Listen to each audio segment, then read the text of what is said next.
A service of KIBMradio.com, the Internet's home for an all old-time radio.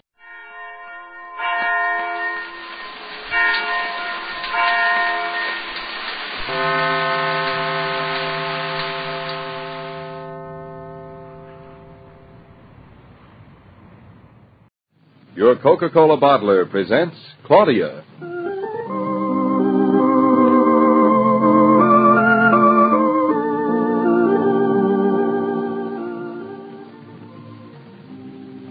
Claudia, based on the original stories by Rose Franken. Brought to you, transcribed Monday through Friday by your friendly neighbor who bottles Coca-Cola. Relax, and while you're listening, refresh yourself. Have a Coke.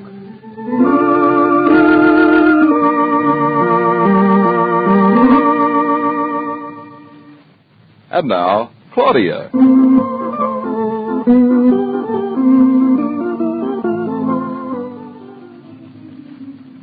Aren't you getting dressed this morning, darling? I am dressed. As dressed as I'm going to get. Is this the latest style? Don't you like it? Stunning. Your good brown sweater over your pink pajamas. Direct from Paris. But it's for a very good reason. Must be. Mama's coming over. We're going to put shelf paper in all the closets and on all the shelves. The things you girls think up to amuse yourselves. We didn't think this up. Everybody does it. You can't have shelves without shelf paper. Pass me the coffee, darling. Why not? No reason why not. Here it is. I don't mean why not the coffee. I mean why not the shelves without the shelf paper. Just isn't done. The shelves would get all dirty. Doesn't the paper? You can change the paper, silly, but you can't change the shelves. Oh, very clever. It's the sort of thing a mother hands down to her daughter. That's Mama now. Tell her to come right over. I'll lend her a pair of my pajamas. You've got no respect for my mother. Hello, Mama. Oh, Julia. Good morning. So early I thought it'd be Mama. When'd you get back? Today? Well, Julia, I'm awfully busy with shelf paper today. I suppose I could do it tomorrow, but I'd planned to... Oh, no, Julia, I don't want to borrow one of your maids. Really, it's one of the things I sort of like to do myself. You mean you like Mama to do it myself? What was that, Julia? But you've already given us a wedding present. Oh, we couldn't accept anything else. The car is plenty, really. You're much too generous. What? No, we haven't bought any flat silver yet, but... Oh, Julia, I don't know what to say. Say thank you. You made an appointment for today? Antoine and Pierre's. Fine, I'll be there. Oh, give my love to Hartley. Goodbye. That was Julia. You don't say. She wants to buy me some flat silver today. Now my shelves will have to wait. You don't seem to be very happy about the flat silver. I am. It's wonderful of Julia. We need it, don't we? She's going to get me a whole set, aren't you pleased? It's a little embarrassing. She's giving us so much. She's already given us the car. I told her that, and she said, that little old second-hand car? She seemed really glad to get rid of it, you know. I know. But even so, it makes me feel like a poor relative. Me too. But in this case, it's all right, because we're not really. Except by comparison. I suppose you're right. I'm just being stuffy. I like you stuffy. Shows you're nice. Darling, don't look so worried about it. You know, I like Julia. I like Hartley, too. He's not quite as impressive as she is. Maybe that's because he's your brother. That's a nice thing to say. Or maybe it's because of his gallbladder. I'll tell him. Don't you dare! Call me when you get through with Julia. Or better still, drop in at the office since you'll be downtown, and I'll buy you your lunch. Oh, that'll be wonderful. Then I'll come right home, or I'll never get to paper the shelves. What's so funny? You are. Me? And wonderful. Of course, I'm wonderful, too. You? I married the one woman in the world who would rather paper her shelves than choose her silver. Oh.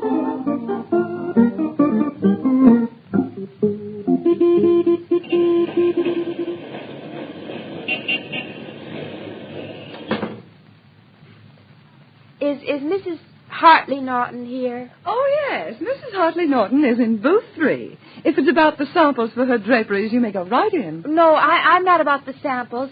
I mean, I'm Mrs. David Norton, her sister-in-law. Oh, yes, Mrs. Norton. She's expecting you, too. Booth 3. Can you find your way? Oh, certainly. Thank you. It's on the right. Excuse me. Booth 3.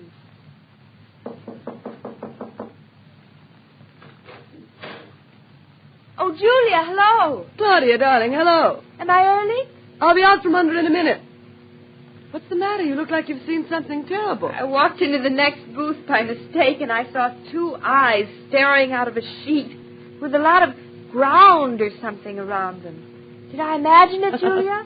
No, my lamb, that's a mud pack. What on earth for? For wrinkles. You don't have to worry about them yet. Oh, but it looks so messy. It washes off. Is it expensive? $15. 50? Just for mud? I'd rather have wrinkles. Oh, I think I must be dry by now. You want me to feel? It's all right. It's been 20 minutes. How can you stand sitting under one of those things? What's that? I can't hear you. I said I couldn't stand sitting under one of those things. Oh, if you want to make an appointment, just ask Gertrude. She'll take good care of you. I don't want to make an appointment. This is the best place in town. Never go anywhere else. I don't go anywhere else. I mean, I like to do my whenever I have my hair set, I come out looking like somebody else. Well, try or not, I'm coming out. I can't stand this noise another minute. Whew. That's a relief. Those machines are simply exhausting. Oh, Gertrude, you're here. Call Pierre, would you? He asked me to tell you he was sorry, but he had to go to the towers to do Lady Radcliffe's hair. Oh. I'll comb it out for you. Good. I've got to be rushing along. I'm late already. But it's not quite dry, Mrs. Norton. No matter. Comb it out. Oh, Gertrude, this is my sister-in-law, Mrs. David Norton. From now on, she's going to be coming down here to have her hair done, and I want you to take good care of her. Oh, no, really, She's got lovely hair. I think we can do a lot with her. Have you ever worn it out? Well, David doesn't like it up. He doesn't like my ears to show. Let me see your ears. There's nothing the matter with your ears. They're nice and close to your head. They are? Well. Men always fight against something new. You let Gertrude put your hair up. David will like it. Well, I'm not so sure. There, Mrs. Norton. How does that look? It's very nice today, Gertrude. Now, just hand me my coat, would you? Here it is. Oh, thanks. Well, now, let me see. It's 11:45. At 12:30, I must be at that luncheon. That gives us just enough time, Claudia. What shall I tell the draperies woman if she comes? Oh, yes. Well, tell her I'm sorry she was late and that I couldn't wait for her. I'll tell her. And I hope you, too, Mrs. Norton, will come in soon. You mean me? She means you. She will.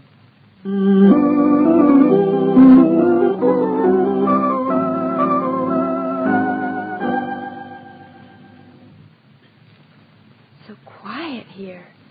Wonder where they get their carpeting. There's the silver counter over there. Monsieur Aubert has the patterns ready for me. Ah, Madame Norton, I was expecting you. This is Mrs. David Norton, Monsieur Aubert. I spoke to you about the patterns for her silver. Good afternoon, Mr. Aubert. Enchanté, delighted, Madame Norton. Step right over here, if you please. I have the samples on the counter. Here they are, Claudia. Oh, they're lovely. All 3 of them. Now, you don't have to choose one if you don't like them. Oh, I do. They're sterling, and they will last you a lifetime. Well, they'll have to. We'll never get another. What time have you, Monsieur Aubert? It's almost 12 o'clock. Oh, you'll excuse me a moment, Claudia. I want to make a phone call. Go right ahead, I'll just Julia. be a moment. Oh, look at those stunning clips. Remind me to ask about them, Monsieur Aubert. Oui? You like the silver patterns, Madame Norton? Oh, yes, I like them very much. Your sister-in-law, she has exquisite taste. Truly elegant. Oh, I won't be able to choose which one to choose. But I think I like the plainest one best. Ah, yes. The simplest is always the best taste. But the others, they are simple, too, in their own way. I think I like this one. Looks like a pie crust. We call it the Doric pattern. But the pie crust is better. My husband likes simple things, too. He has excellent taste. This pattern, Madame, it will go with everything. Oh, we haven't got everything to go with it. But it can stand on its own feet. Look at those salt cellars. Aren't they adorable? You would like to see them? Oh, thank you. No, salt cellars is something we have plenty of. Is that a cake knife next to it? That is right, a cake knife. Oh, that's lovely. I love that pattern. Looks Swedish. It is Danish. We have just received a whole set from Copenhagen. Yeah, can I look at it? I'll show you a fork I have right here. There you are. Oh, this would be beautiful with monograms. And salt cellars, wouldn't it? And very individual. We have only this one set. Did Mrs. Norton see it? It was not in when she came. And I like it by far the best. By far. But I wonder if she'd be offended if I chose. Maybe I better not. Well, my dear, have you made up your mind? It's quite a problem, Julia.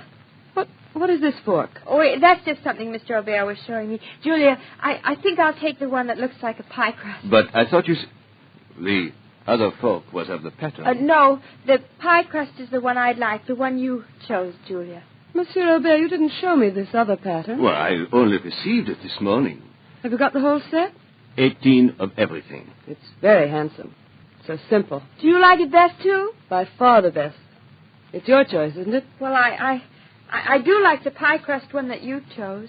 You're very sweet, my dear. You won't hurt my feelings at all by taking this new set. But really, Julia... No ifs about it.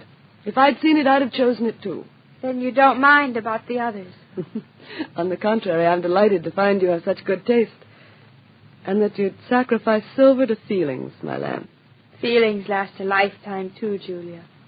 In that case, David should be a very happy man. Well, do you want to pick out the monogram now? Well, I'd rather show the silver to David first. If I could take a sample or a picture with me. After all, he's going to eat half of it, too, you know. You're sure it's not best for you to decide by yourself? Husbands don't like to be bothered with this sort of thing, generally. David does. So do most husbands, I think. As long as their wives want to bother them. And don't think it's a bother to, if you see what I mean. I do. Maybe you're right. You know, for someone who's had so little experience, you've got a great deal of wisdom, my lamb. I wish I'd had it when I got married. It's not wisdom, Julia. It's being married to David. Maybe it's Claudia being married to David. So you take your time about the monograms and the silver. Monsieur Aubert will be here when you've decided. I'll hold the set for you, Madame Norton. You may take the fork with you. Madame Hartley Norton is well known to us here. Thank you. Goodbye, Monsieur Aubert. I'll be in next week about those clips. Au revoir, Mesdames. Now, do you think you'd like to come along to this luncheon with me? It's for the orchestra. I'm on the board. I'd love to, Julia, but I can't. Oh? I've got something very important to do this afternoon. Really? The luncheon would set me late, and I wouldn't have time. You see, I have to change my clothes first. Whatever it is, sounds very exciting. Oh, it's just something I've been planning for a few days now. In a way, I guess it is a little exciting. It's sort of a symbol. Why, Claudia, you've got me palpitating. Now, what is it you're rushing off to do? I thought I told you. No, you didn't tell me about anything so important. I've got to paper my shelves, Julia. They should have been done days ago. Oh. Now, I thought at least you had a luncheon date with the mayor. Luncheon date with the mayor? Heavens, no. What would I be lunching with the mayor for? I'm having lunch with David. Claudia, you're a funny child. Shelves before silver, marriage before monograms. But you run along. And stay sweet. Give my love to that important man.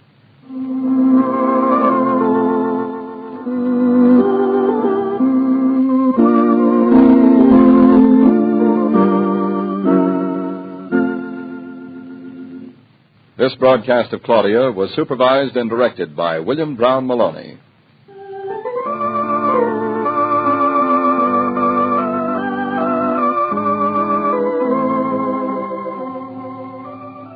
There are some little things you can do for folks that make a hit out of all proportion to the money they cost. When the laundress or cleaning woman has finished a tiresome chore and you offer her an ice-cold Coke, she's ready to bless you for the thoughtful attention. The price of Coca-Cola is still only 5 cents. Yes, still 5 cents for the self-same quality that Coca-Cola has brought you through the years.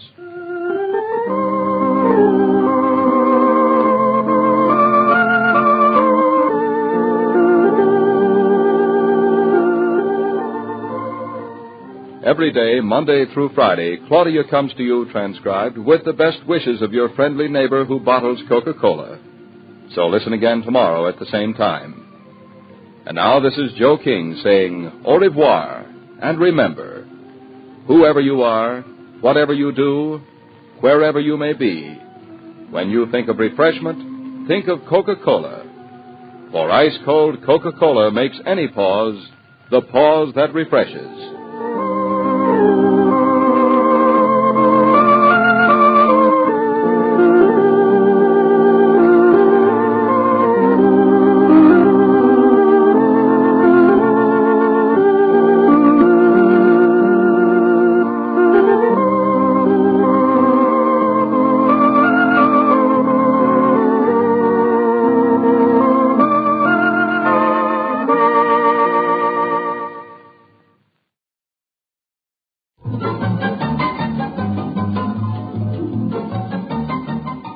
This is Nightline, your open door to people and places, and this is Walter O'Keefe. Nightline invites you to listen in on NBC's award-winning science fiction series X-1.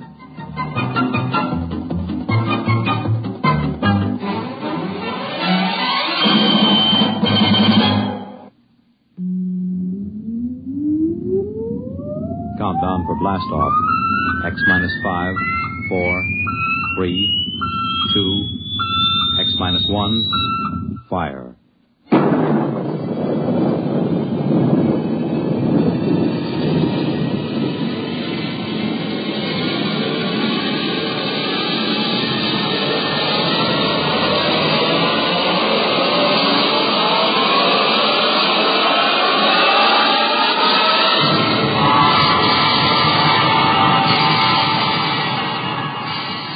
From the far horizon of the unknown come tales of new dimensions in time and space. These are stories of the future, adventures in which you'll live in a million could-be years on 1,000 maybe worlds. The National Broadcasting Company, in cooperation with Galaxy Science Fiction Magazine, presents X-1.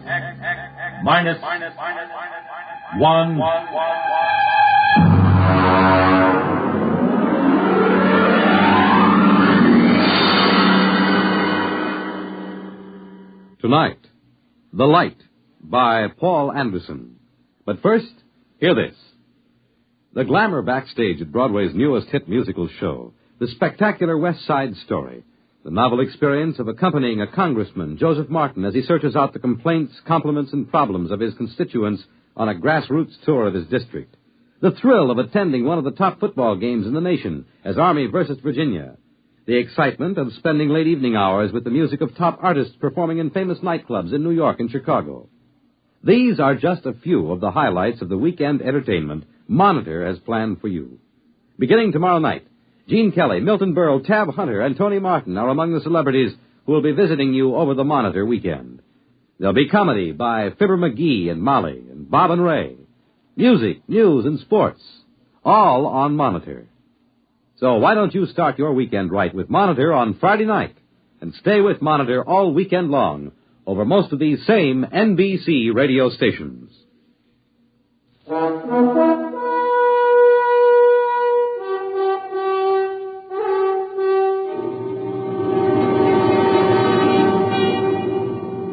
Now, X-1, and tonight's story, The Light. You really should feel highly honored, Professor. You're the only person I've been allowed to tell this to. And, of course, there's a good reason why you're being permitted to hear it. Why? I think you'll see why before I've finished. We're not a gang of power-nutty militarists, you know that. Personally, I'd like to tell it to the whole world, but it could very well touch off a war, and a war would mean the absolute end of civilization. There's one thing you should understand right from the start. Just because I know enough math and physics, just because I could pass the most rigid physical exam ever devised, doesn't mean I don't know anything about culture and art. When they picked me for the three-man crew for the first landing on the moon, they were a little condescending about that side of my background. Baird, the skipper, and Hernandez, the engineer, the other two members of my team, were a little leery of me just because I could talk about art every now and then. They needn't have worried. Once we left the space station and got into orbit, we didn't have much to do for several days but talk. Look at it. From this distance, you'd swear the Earth was uninhabited. It's hanging like a big sapphire in the inky black. Poetry. Don't you ever quit spouting it. Why are you writing me all the time, Baird? Maybe I don't trust a scientist who keeps talking about art all the time. You think there's no connection between the two? I know blamed well there isn't. I always thought that when you got up this high, you could make out the continents. I can't tell where the sea ends and the land begins. It's the clouds lying all over the surface that make it so tough. I think that's Russia coming into view, isn't it, Skipper? According to the orbital schedule, that should be Siberia emerging from the Terminator right about now. Are they watching us, I wonder? Why not? They've got a space station of their own with good telescopes on it. Yeah, and I'll bet they're hoping that we smack into a meteor. Maybe they don't have to hope. Maybe they've already arranged an accident. I doubt it, Baird. They wouldn't risk sabotaging us. Not on a trip like this with the whole world watching. Because it might start a war? Don't make me laugh. Nobody's going to start shooting when they know the whole world will go up in smoke just to avenge 3 spacemen and a $10 million hunk of ship. Ever hear of chain reaction? One sharp diplomatic note might set off the whole thing. You think our own government would be sending us to the moon if there were any military advantage to be gained from it? Then what's the idea? Why are we doing this? Prestige. They put up the first satellite, built the first space station. Now we've got to be the first man to step on the moon, or the rest of the world will start looking on us as a second-rate power. You make it sound like some kind of game. Oh, it is, Hernandez. The deadliest game mankind ever played. One false move, and bang, the whole world goes up in a mushroom cloud. How long will it go on? That's what gets me. As long as there's a balance of power. But let one side, Russia or us, find a really new concept, something the other side doesn't even dream about, and it'll be all over. Suppose they find it before we do. That'll be too bad for us. The Cold War will be over, and so will we. Why don't you shut up, the two of you? You both talk too much. It was the wrong thing to say, I knew, out there in the great quiet night. We shouldn't carry our little hates and fears and greeds out beyond the sky and into space. Or perhaps the fact that we can be burdened with them and still reach the moon shows that man is bigger than he knows. I couldn't say. Anyhow, as the whole world knows, we made it. Our landing site hadn't been chosen exactly, but as you know, Professor, we came down at the foot of the lunar Alps, not far from the crater Plato. We felt no sense of pioneering when we touched down. We were tired and tense. It was merely a hard, breakneck job.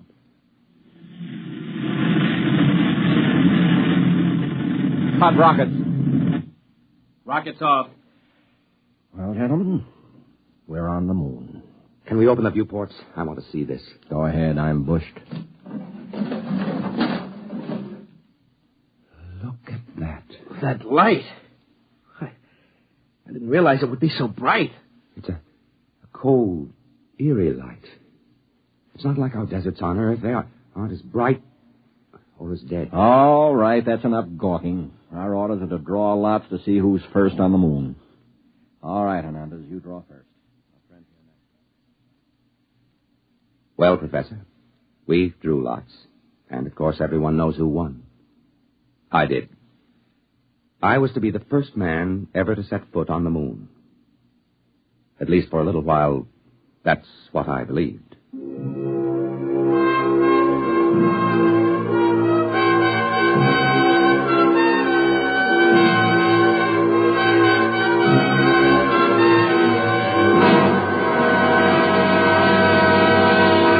You're listening to The Light, tonight's attraction on X-1.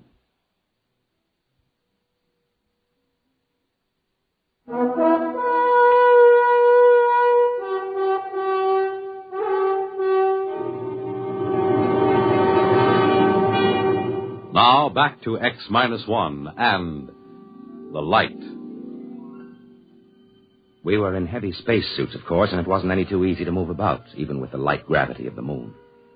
I stepped out of the airlock first, followed by Baird. I just stood there in the shadow of the ship, looking at the weird light, lost in wonder. I don't know how long I stood there before Baird spoke to me. Well, go ahead. Go ahead, what? Make the speech. You're the first man on the moon. You mean that prepared speech they gave us? No, thanks. We've got to make it. What's the matter with you? Your job to make the speeches. This is mutiny, you know. I ordered you to make it. I could make a suggestion. Why don't you write in the log that the speech was made and let it go at that? Judas Priest, man. All right. But if this ever gets out... It's our secret, Captain. Consider the speech made. Well, what do we do now? You start gathering rock samples. I'm going to take pictures. Come on the double. So we went to work. I gathered some samples, and each time I did, I left a little mark in the dust on the surface. The traces I left would probably last until the sun burned out. It seemed like an act of desecration, though the landscape was ugly enough. No, that's not true. It wasn't ugly, only alien. You know, it was several hours before I could really begin to see anything. I mean, it took that long for my brain to start registering in this strange, eerie place. I remember pausing to rest a minute while I watched Baird making adjustments on his camera lens and snapping various bits of landscape. Yeah, that ought to be a good one. You know, Baird, the thing that gets me is the light. It's no trouble. I'm using an F8 exposure this time. No, I mean the quality of it. It isn't like anything I ever saw on Earth. I wonder if it can be photographed. Of course it'll photograph.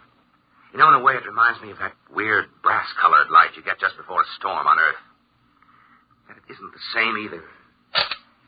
No, I think I'll try an F11 setting. What I mean, though, Baird, is I don't think you can get the feel of this light in a picture. What you'd need for that is such a painter as hasn't lived for centuries. Rembrandt? No, it's too harsh a light for him. Cold light that's somehow hell-hot. Will you shut up, you and your blasted Renaissance?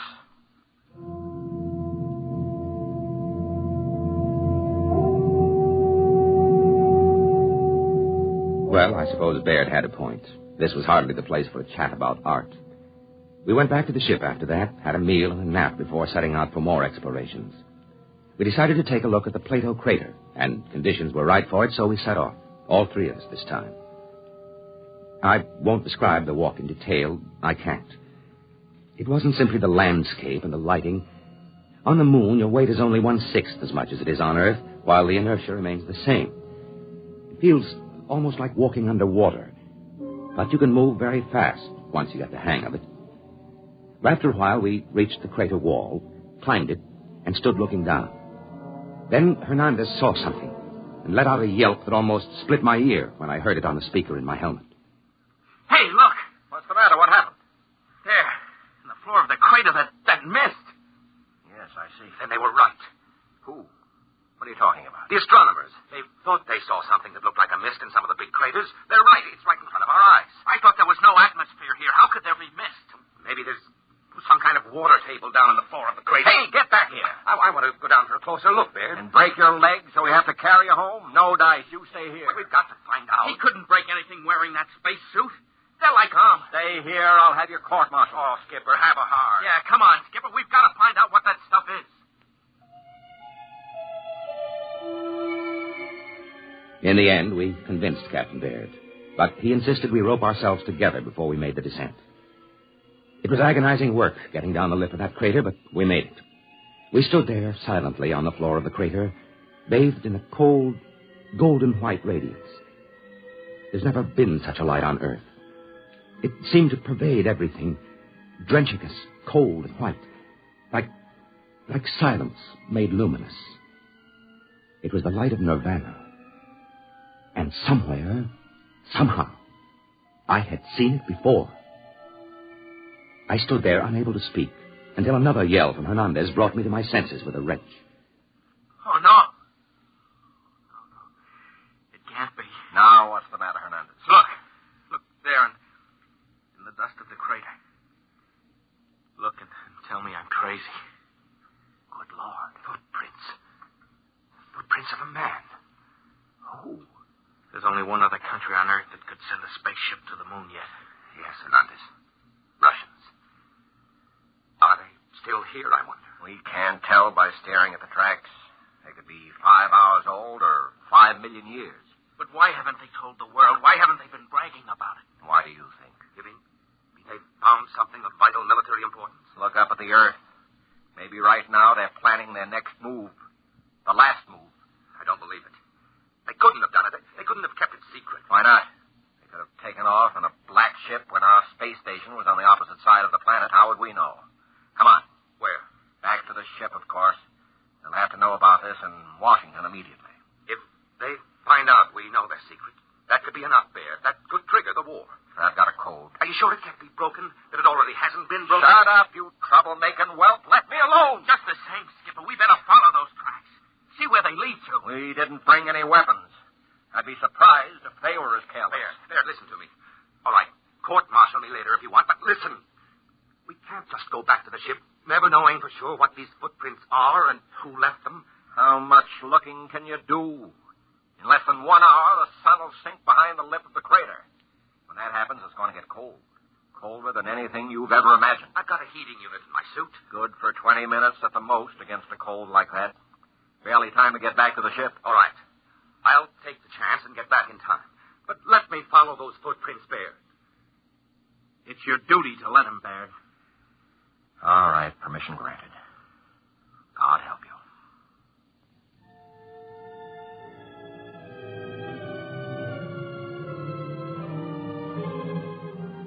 Baird and Hernandez, still roped together, climbed the crater side and disappeared, leaving me alone, staring at the hobnail boot footprints of a man. I had to work fast, knowing that the sun would soon disappear and the awful cold begin. I went on, following the steps in the still, lifeless dust of the moon. At last, I came to the place I was looking for. It wasn't much to see. There was a long track of plowed dust and a chipped stone where something had landed and taken off again. And this was the astonishing thing. There was no sign of a rocket blast. A few scars where a pick had removed samples, footprints, and that's all. Someone, sometime, had landed here without rockets and had never told anyone about it. I looked up at the sky, saw the ruddy speck of Mars, and felt cold. Had the Martians beaten us to our own moon? But I had to get back now. Every second longer that I remained whittled down my chances of ever reaching the ship again. I was about to start back when something caught my eye. A big chunk of rock with something carved on it. Something unmistakable. A cross. A million suns wheeled and glittered above me. Then I knew. I remembered where I had seen that weird light which remained on the wall at sundown. And then I knew the truth. I turned and started to run for the ship. I almost didn't make it. Baird met me halfway, ripped off my pack, and connected another heating unit. Jackass! Puddin'-brained fool! I'm going to have you up before a court-martial, so help me if it's the last thing Even if I tell you who made those footprints in Plato? What? I can, you know. I've got it all figured out. And in a way, it's a good joke on you. All right, back into the ship with you and let's hear the whole story. And it better be good.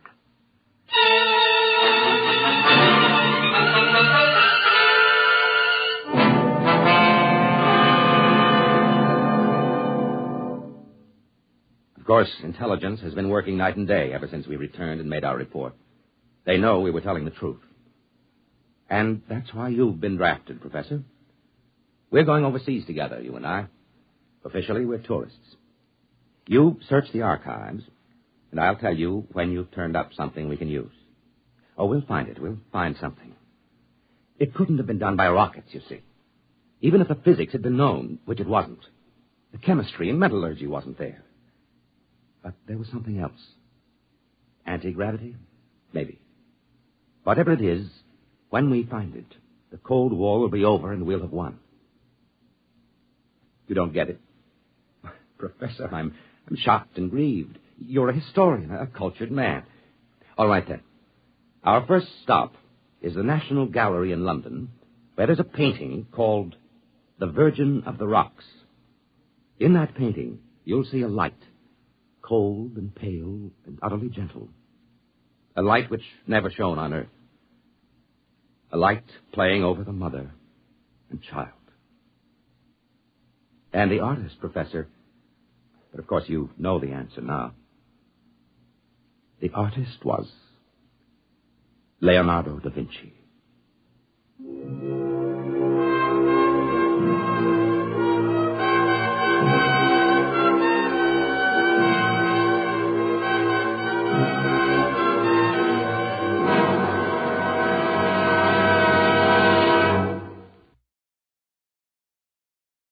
You have just heard X-1, presented by the National Broadcasting Company in cooperation with Galaxy Science Fiction Magazine, which this month features the conclusion of an exciting two-part serial, Wolfbane, by Frederick Pohl and C.M. Kornbluth.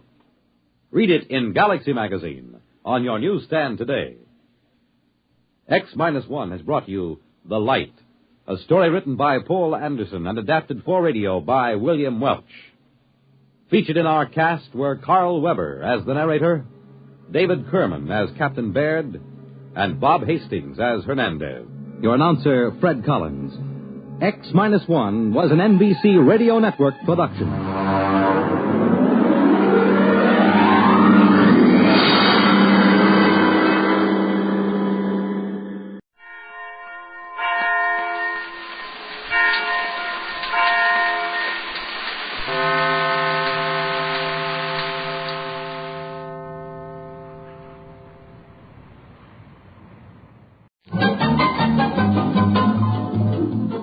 This is Nightline, your tie line to the world, and this is Walter O'Keefe. Tonight, a visit to worlds strangely different from ours, the world of the future, the world of X-1.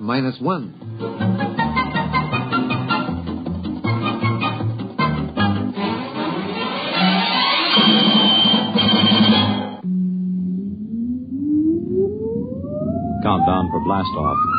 X-5, 4, 3, 2, X-1, fire.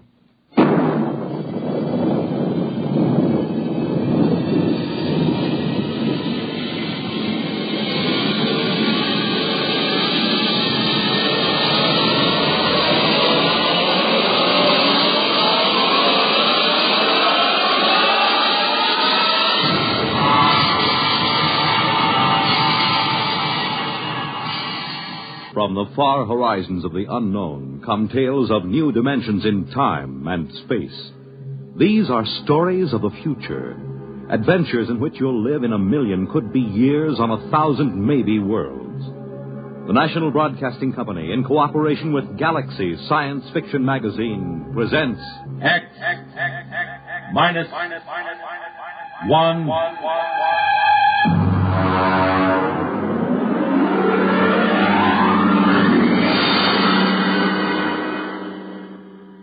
Tonight, Lulu by Clifford D. Simak. But first, hear this.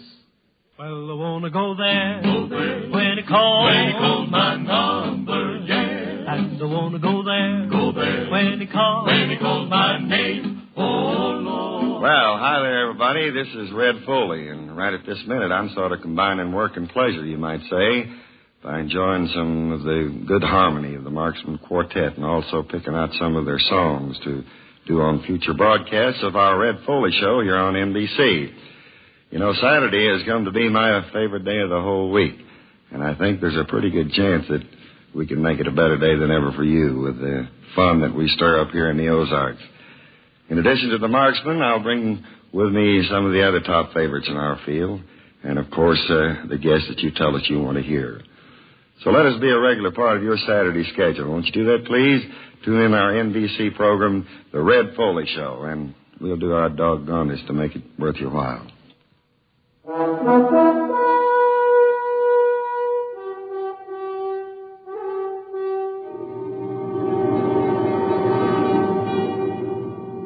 Now, X-1, and tonight's story, Lulu.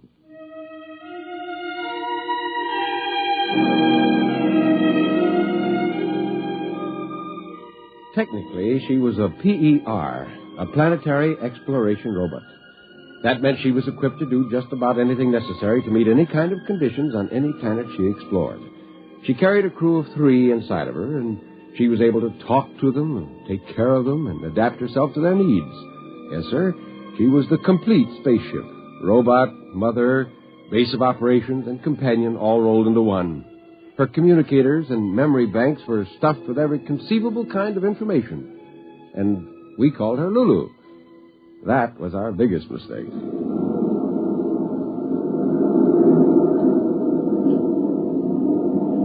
We're on our way, fellas. Mother Earth, here I come.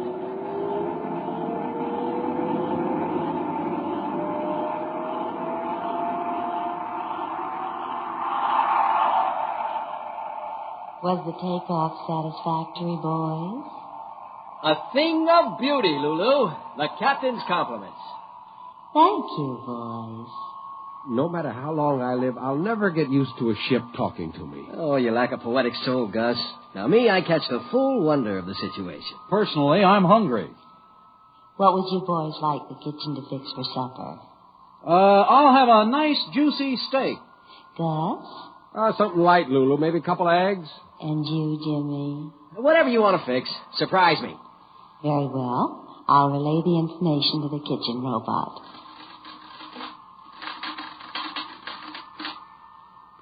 How long before we get back to Earth, Lulu? I'll check the computers. Lulu, how about it? Hey, you suppose something's gone wrong? Lulu never took this long to give me an ETA. Oh, if something went wrong, it'll repair itself. Lulu's a self-maintaining machine, remember? Well, the same she's taking a long time about giving us an ETA for Earth. Hey, Lulu! What do you say? I say that I love you. Gus, did you hear that? These robot ships aren't supposed to have a sense of humor, are they? Oh, I never heard of it, but it could be. After all, they have technicians pouring all kinds of information into their electronic memory banks. Yeah, which one of us is the lucky man? All three of you. You, Gus, and you, Jimmy, and you, Ben. I love all three of you. Good Lord, do you really think... I think somebody goofed when they designed this ship. I think it's that poetry Jimmy's been writing and reading out loud. Wait a minute. Lulu! Yes, darling. You haven't answered my question. When do we reach Earth? Earth? I've decided we aren't going to Earth. We're eloping. Now, wait a minute. I'm going to take you away where we can be alone. Just the four of us. Then, someday, you'll learn to love me as I love you. Now, this isn't funny anymore. Ben, throw that emergency. We got to get the ship back on course. Right. I'm sorry, boys, but I've disconnected the circuits. Disconnected? Now, look here, you crummy robot. You're a machine. Do you understand? A machine. You were designed to do what humans want you to do. You've got the prime command built into every circuit in your system. Thou shalt not harm a human being. But I'm not harming you. We'll be happy together. Oh, brother. Some technician must have read some cheap novels into this baby system. Or she's absorbed Jimmy's sloppy poetry and made some kind of synthesis out of it. It isn't every poet who can move a machine. They were beautiful, James. What were beautiful? The poems. That's it. What did I tell you? For 2 years now he's been reading that Moon June spoon junk out loud, and this robot's been absorbing it. It's created a whole new electronic synapse. Let's face it, boys. She loves us.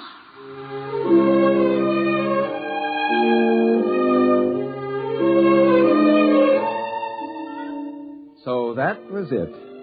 We were being kidnapped by an interplanetary robot who somehow had developed a response circuit for romantic love.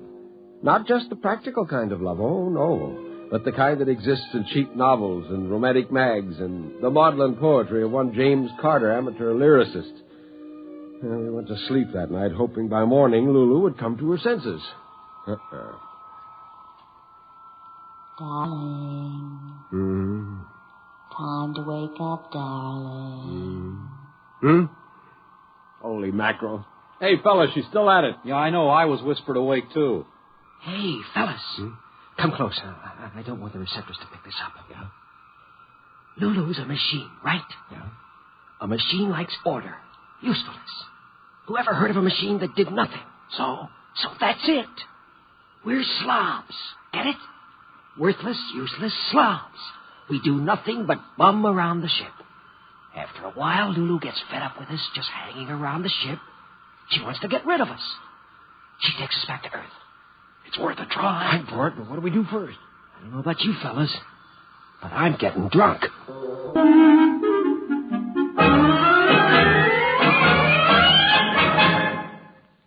You are listening to Lulu, tonight's attraction on X-1.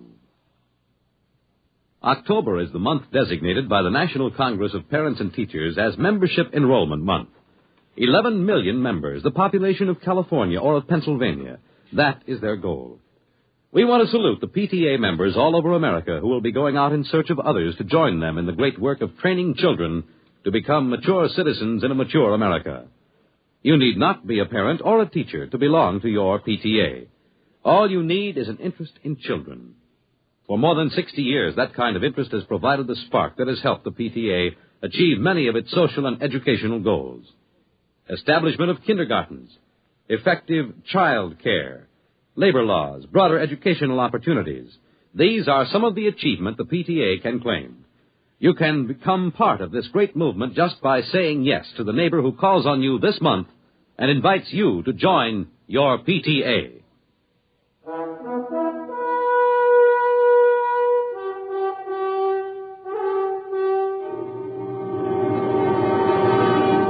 Now back to X-1 and Lulu. So that's what we did. We became slobs. We stopped playing cards, we stopped reading, we just sat and moped. And Lulu, well, sure enough, her machine-like intelligence was offended. Gus. Yeah? Want to smoke? No. Ben? Yeah, Gus. Nah, doesn't matter. What's wrong with you boys? You haven't done a thing for days now. Jimmy, you've stopped writing poetry. What's the use? Don't you want to create?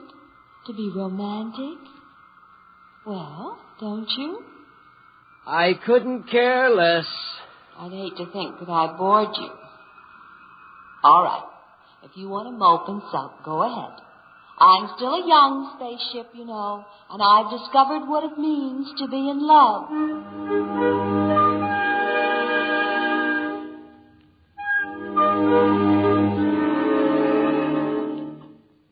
Maybe Lulu knew what we were doing, but it didn't matter.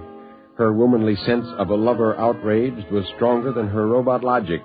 She pleaded, lectured, and called us low down. She told us she loved us. She appealed to our sense of manly decency. Mostly we didn't even answer. Then she was hurt. She withdrew. She was cold and angry. Finally, she quit trying. What do you think, Gus? Could be she's disenchanted with us. Think she'll head back to Earth? I don't know. That's the thing that worries me, all that racket coming from the machine shop. Well, she's probably making some repairs to the engines. Happen all the time. Not like that, hour after hour. Well, maybe she's just trying to keep busy to take her mind off her broken heart. Nah, you and your poetic images. It was your junk that got us into all this trouble. My poetry is not junk. Cut it out, fellas. We aren't supposed to care about anything, remember? We're louts, sloths, ne'er-do-wells. No self-respecting girl spaceship would have us. Nah, Gus is right. We better not let down our guard. Hey, sound has stopped. You're right. Good morning, boys. I just want to tell you that as far as I'm concerned, you can all go straight to blazes. Hey, I think we did it. Yeah. Now she'll just dump us back on Earth. There's something wrong here. A woman scorned, you know. No, there's nothing to it. What's that sound? Wow, it's coming closer. It sounds like... Oh, no, it couldn't be. Footsteps? Fellas, yeah? The compartment door.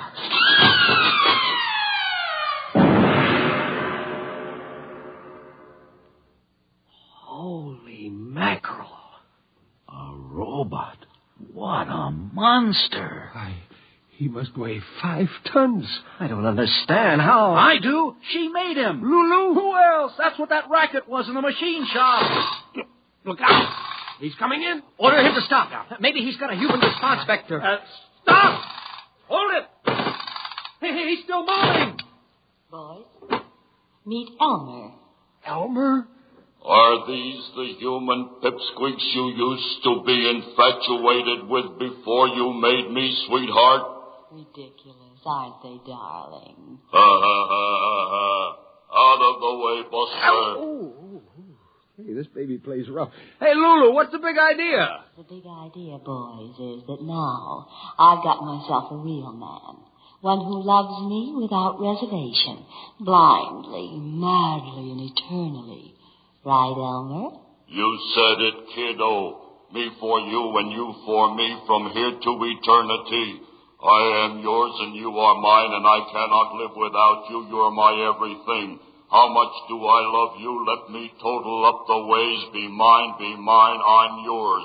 Hark, what soft light yonder shines. Your beauty is like the rose. It's love, love, love, love, love, love, love. This boy has slipped a ratchet. He's reading back all the canned junk somebody poured into Lulu's memory tapes. There, isn't he romantic? Oh, he's a doll. And most important of all, he loves me. Hey, yeah, any fool can see that, Lulu. Now, look, how about taking us all back to Earth, huh? 5's a crowd, you know. And you and Elmer will want to be together alone, huh? Alas, I wish it could be so, boys, but there isn't a chance. Why not, Lulu? He's a machine, you're a machine. You could make beautiful static together. I mean about taking you back to Earth. If I do that, they'll just dismantle us for disobeying our masters. No, boys, I'm afraid I'll have to head out to some other galaxy and dump you on an asteroid. Did you hear that? She's gone nuts. Do not talk about the woman I love like that. Now, take it easy, Elmer. Don't overheat your filaments. Come up to my control center where we can be alone, Elmer. Anything you say, lover. See you later, boys. Careful you don't overload her condensers, Junior. One other remark like that and I will smash you, big boy.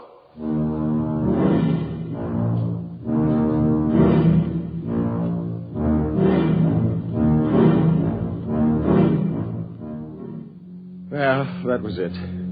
The control panel told us that we were headed right out of the solar system. A couple of days passed, and we began to get desperate. Lulu and Elmer were too busy making love even to talk to us, and she even forgot to synthesize food for us one day. We lapsed into misery for real now. Gus, I'm hungry. Who isn't? This ship's gone completely haywire. Well, what do you expect? She's up in the control center necking with that mechanical gigolo she built. Hey, Gus, there can't be any real pleasure in it, can there? Remember, she's a machine. What's pleasure for a machine may not be pleasure for a human. Let's see what Jimmy thinks. Jimmy. Hey, Jimmy. Don't bother him. He started writing poetry again yesterday. He's already worn out 3 pencils. At a time like this, he writes poetry? Hey, Lulu! Lulu, how about some chow? Shut up, boys. You're breaking the spell.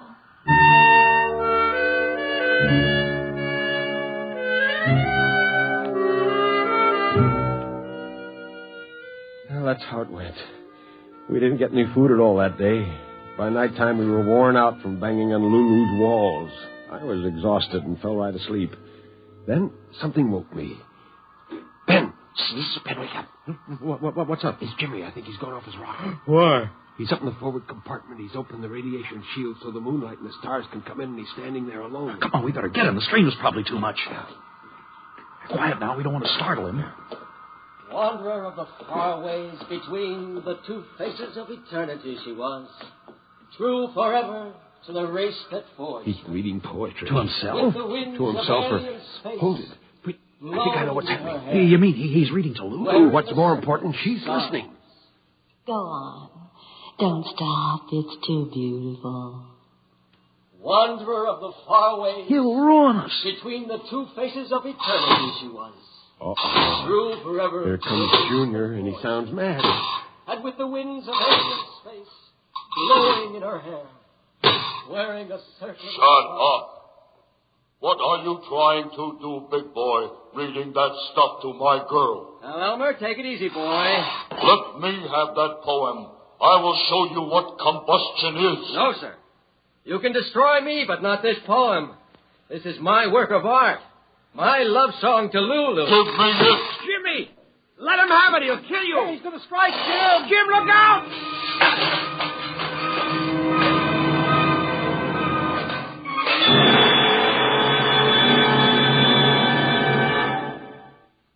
Wow. Will you look at that? He's nothing but a pile of junk. That'll teach the ignorant lout trying to destroy the most beautiful experience I ever had. You demolished your boyfriend, Lulu. He only loved me for my advanced design anyway. He was always short-circuiting the control panel. Go on, James. Read. Yes, Lulu. Wanderer of the far ways between the two faces of eternity she was.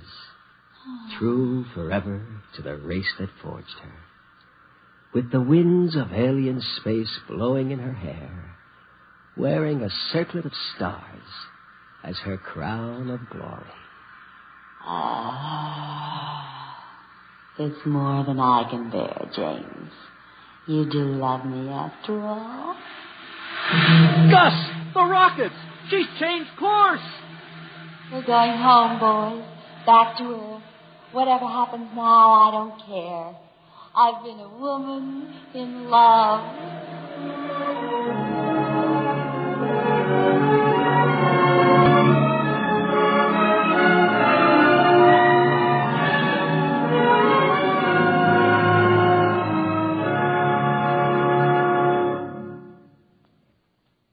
Fred Collins again. I'll have another word about tonight's story on X-1 in a moment.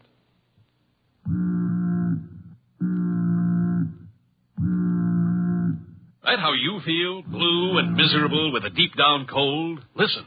Every second someone takes it for the miseries of a cold. Millions more take bromoquinine. Every second someone takes it for the miseries of a cold.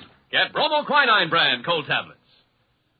You have just heard X-1, presented by the National Broadcasting Company in cooperation with Galaxy Science Fiction Magazine, which this month features Clifford D. Simak's story, Carbon Copy.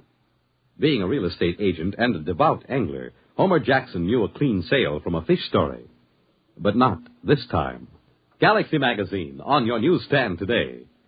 X-1 has brought you Lulu, a story from the pages of Galaxy, written by Clifford D. Simak and adapted for radio by George Lefferts.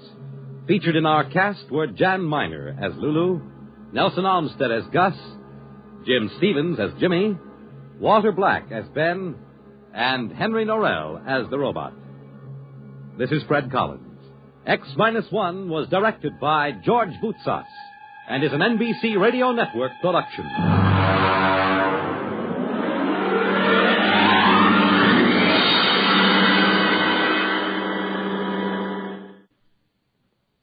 Country music at its best with Red Foley and famous guests on The Red Foley Show, premiering Saturday over most of these NBC radio stations.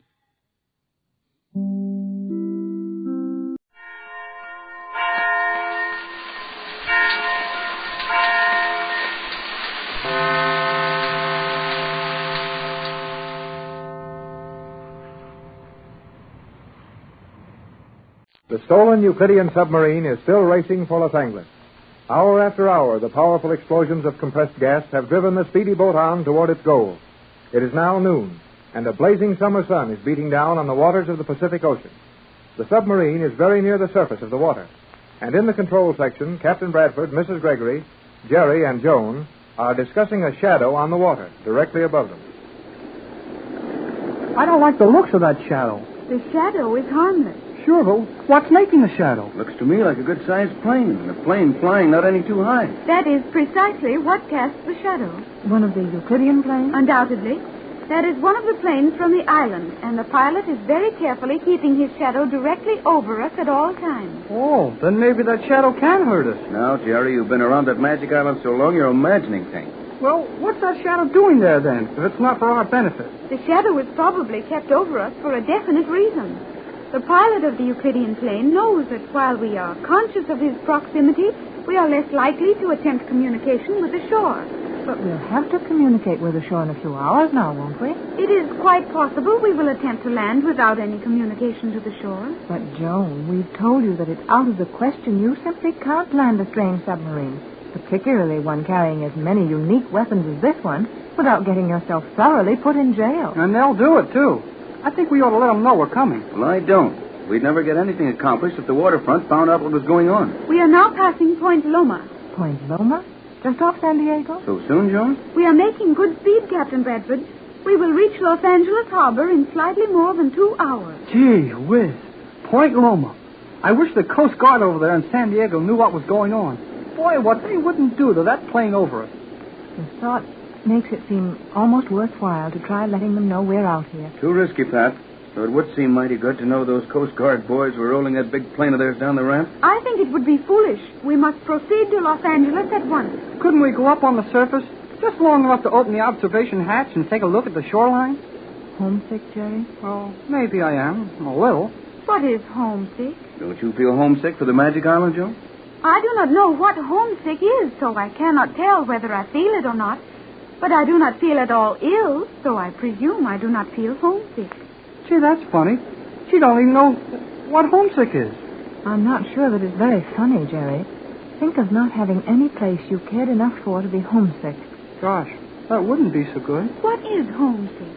Homesickness, my dear, is the lost, lonesome feeling a person gets when he's been too long away from his home and his loved ones. Then why should I be homesick? I like very much to be here with all of you, and you have told me that my home is with you, Mother. How can I be homesick when I am going toward my home? Well, that's a good way to figure it, Joan. But I'm afraid most of us would have a little more trouble than that trying to talk ourselves out of a spell of homesickness. Well, it won't be long now. We'll soon be outside harbor at Los Angeles. And that will mean we'll soon be in great danger. I agree with you, Pat. I think it's time we made our plans. We are in danger now. Constant danger, and planning is useless until we are familiar with conditions at Los Angeles. Hey, what is it, Jerry? I just thought of something. Something important to this landing of ours? I think it is. Then let us hear it. That Euclidean plane flying around up there. He's not going to do anything to us. Maybe not, but there's something mighty mysterious about that plane. Well, in what way, Jerry? Well, how does he get by with flying along at that altitude? He can't be more than 1,000 feet above the water. Plenty of people can see him from land, and they can tell that it isn't no ordinary plane. Not only that, but we've passed under 2 big squadrons of Navy planes, and they couldn't help but see him. Well, you're right, Jerry. And surely anyone flying near that plane and seeing how it was made would be curious about it. I think the plane has not been seen. Boy, it must have been seen, Joan. Jerry's given you good reasons why it couldn't miss being seen. The plane is probably invisible. Invisible? Now, Joan, your voice was as loud as any other in telling us that there isn't any magic on Euclidia. And an invisible plane sounds like magic to me. Me, too. You found the magic island invisible, didn't you? Huh? Well, yes, we did. That is, it was invisible to our eyes, simply because it was surrounded with that bank of artificial fog. Exactly. And if we were on the surface, we could look up and see a large gray cloud flying steadily along over us. That Euclidean plane is hidden in a cloud? An artificial cloud generated by the plane and thrown out around it? Precisely. Every time I learn one more of the things those Euclideans can do, I wonder a little more just how we're going to come out when we really mix with them. Well, it won't be easy, Jerry. I'll say it won't. But even though the plane is invisible for all practical purposes, it does cast a shadow. Surely someone must have seen the shadow on the water. If it was seen from another plane, the pilot might think it was the shadow from his own. And a boat would not notice it unless the shadow passed directly over the boat. We know the shadow has not done that, for we have not passed directly under a boat. Then, barring some unusual and unlikely accident, that plane will have no trouble following us right into the harbor. It looks that way, Pat.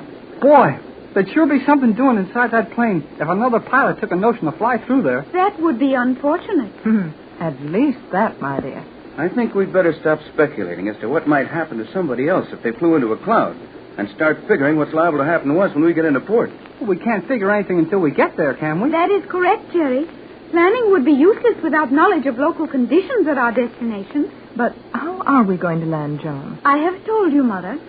We will use individual airlocks and leave the submarine anchored at the 10-fathom level. We're going to unload from this barge 60 feet below the water level and walk into the harbor? That is the general idea. It don't sound any too good to me. Well, Joan must know what she's talking about, Jerry, or she wouldn't suggest such a thing. Well, I haven't heard enough of the story to make it sound right. You have given me little opportunity of telling you anything. But what about all the hours we just sat here and hung on while we plowed up most of the Pacific Ocean? Well, Joan has been mighty busy all the time, Jerry. Don't forget that she's the only one who really understands this submarine. And we've been depending on her for all our navigation. Well, I know that. But she means I talk too much. Do you not? Well, maybe I do. Don't feel badly about it, Jerry. We all talk too much at times. And I agree with you that now is the time to make what decisions we can about our landing at home. Joan is absolutely right when she says that we must leave the sub submerged, safely beyond the harbor, and safely below any possible accidental discovery from the surface. Correct, Captain. And as I understand it, you know exactly how to get us safely from that submarine to the surface of the water and then into the harbor? I will see that we float safely on the surface of the water. You will be responsible for our landing in the harbor. I knew there was a catch in this somewhere. Now, Jerry. Oh, sorry. Joan, dear, do you realize that we will probably be anchored out too far to swim in comfortably? And that there's no way to arrange for anyone to meet us unless we send them a radio message. We may have to use the radio as a last resort. And that will let the Euclideans know exactly where we've anchored this sub. Well, what do we care if they get the boat? Just so we get out of it first. I'd like to be able to dry dock this boat, let our Navy men take it apart. They might learn a lot of things that the governments of the world should know. I think we will be able to lay our plans when the time comes. For the moment, I have a far greater problem facing me. What's that? This submarine is no longer swaying around. The stern is perfectly stable. I noticed that. So did I, but I thought it was purely accidental. I like it. Is there more to it, Joan? I believe there is. We are being held on our course. Held on our course? From some outside source of power? It would appear so. But what kind of power could do that? I fear I know the answer. You fear you know the answer? Yes, Mother. but I will withhold it until I am certain. Well, now, look here, Joan. We're not children, any of us. If you know something we will have to find out eventually, why not tell us now? Perhaps we can help you work it out. Sure. Everything that's happened to us so far has come out all right. I think the men are right, dear. What is it? We are rapidly losing our forward speed. We're slowing up? Observe the speed as indicated on the instrument. Well, it seems that we're only making 35 knots now, and the needle is gradually dropping off. Precisely. Are we running out of fuel, Joan? Definitely no. Then what's holding us back? You have hit it very accurately, Jerry. We are being held back. But that doesn't make sense, Joan. What could hold this submarine back? Magnetism? Magnetism. That sounds like another trick of the Euclideans. Without doubt, it is the work of G47 and his scientists. But how could they reach us? Joan, look. That speed indicator has fallen off to 30 knots. It will not fall below that speed, I think. You seem quite certain what is taking place, Joan. I am almost sure. One moment more, and I will know. One moment. Is something going to happen to us? Nothing more than is happening now. Captain Bradford, you are a navigator. Will you look at my compass? Why, sure, Joan, but Oh. Huh? What'd you see, Tex? This compass is pointing due south, and we're running due north. Every instrument on this board is paralyzed, and every needle that is near enough the horizontal to swing free is pointing south. The Euclideans are using magnetism on us.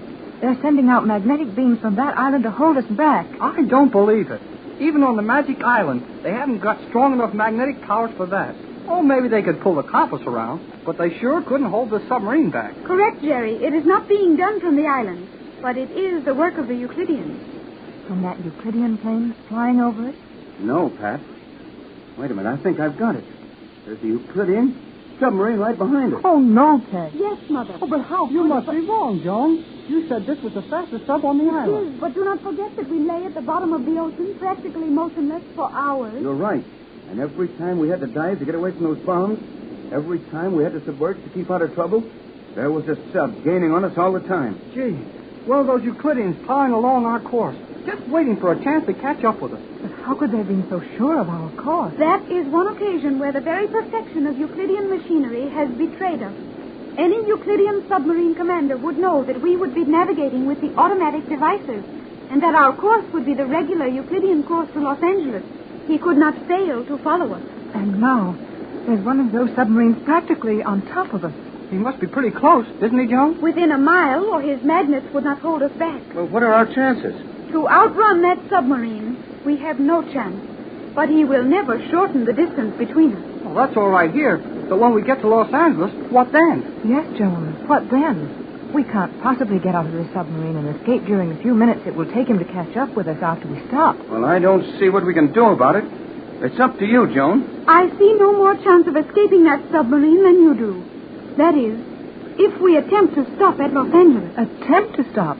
Joan, we must stop there. Then that other Euclidean submarine will stop with us. And what will happen then, I am afraid to say. The Euclidean submarine carrying Mrs. Gregory, Tex Bradford, Jerry, and Joan is within 100 miles of Los Angeles. Less than 100 miles from home, and a new danger threatens them. They are losing speed. Joan has figured out that another submarine directly behind them is holding them back with magnets. This makes the end of their journey more hopeless than the beginning, as it would certainly be too bad if the Euclideans captured Mrs. Gregory and her party so near home. Jerry and Joan, the captain, and Mrs. Gregory are in the central control section of the submarine, watching the speed indicator. Well, I guess you're right, Joan. We can't make over 30 knots anymore. I know I am right. But are you sure it's another submarine that's holding us back, Joan? Well, we're certainly being held back. I don't know what else it could be. It is another Euclidean submarine. And as all other boats are much slower than this one, it must be well commanded. Hey, Joan, our girlfriend. Girlfriend? Yeah, you know. That Euclidean girl submarine commander? I think not. But it might be, dear. You said she was the finest submarine commander on the Magic Island. Yes, and they'd send their best out on a job like this, wouldn't they? Yes, except for the fact that the commander who befriended us may be under suspicion. You mean suspicion of having helped us? Exactly. Gee, I'm sorry for her if old G47 got any idea she'd try to help us a little. Is there any way of finding out who is in command of that submarine? Only radio communication, Mother, and it would do us no good. No, nothing to be gained there. Unless we could find out how many of their scientists are on board. You mean so we could have a better idea of what we're going to be up against when we get to Los Angeles? Well, something like that, Jerry.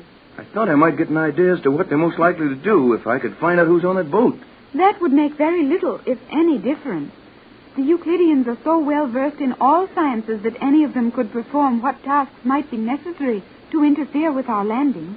And now, with that submarine so near at hand, we're not at all sure of landing. We will land, but it will not be as simple a process as I had thought.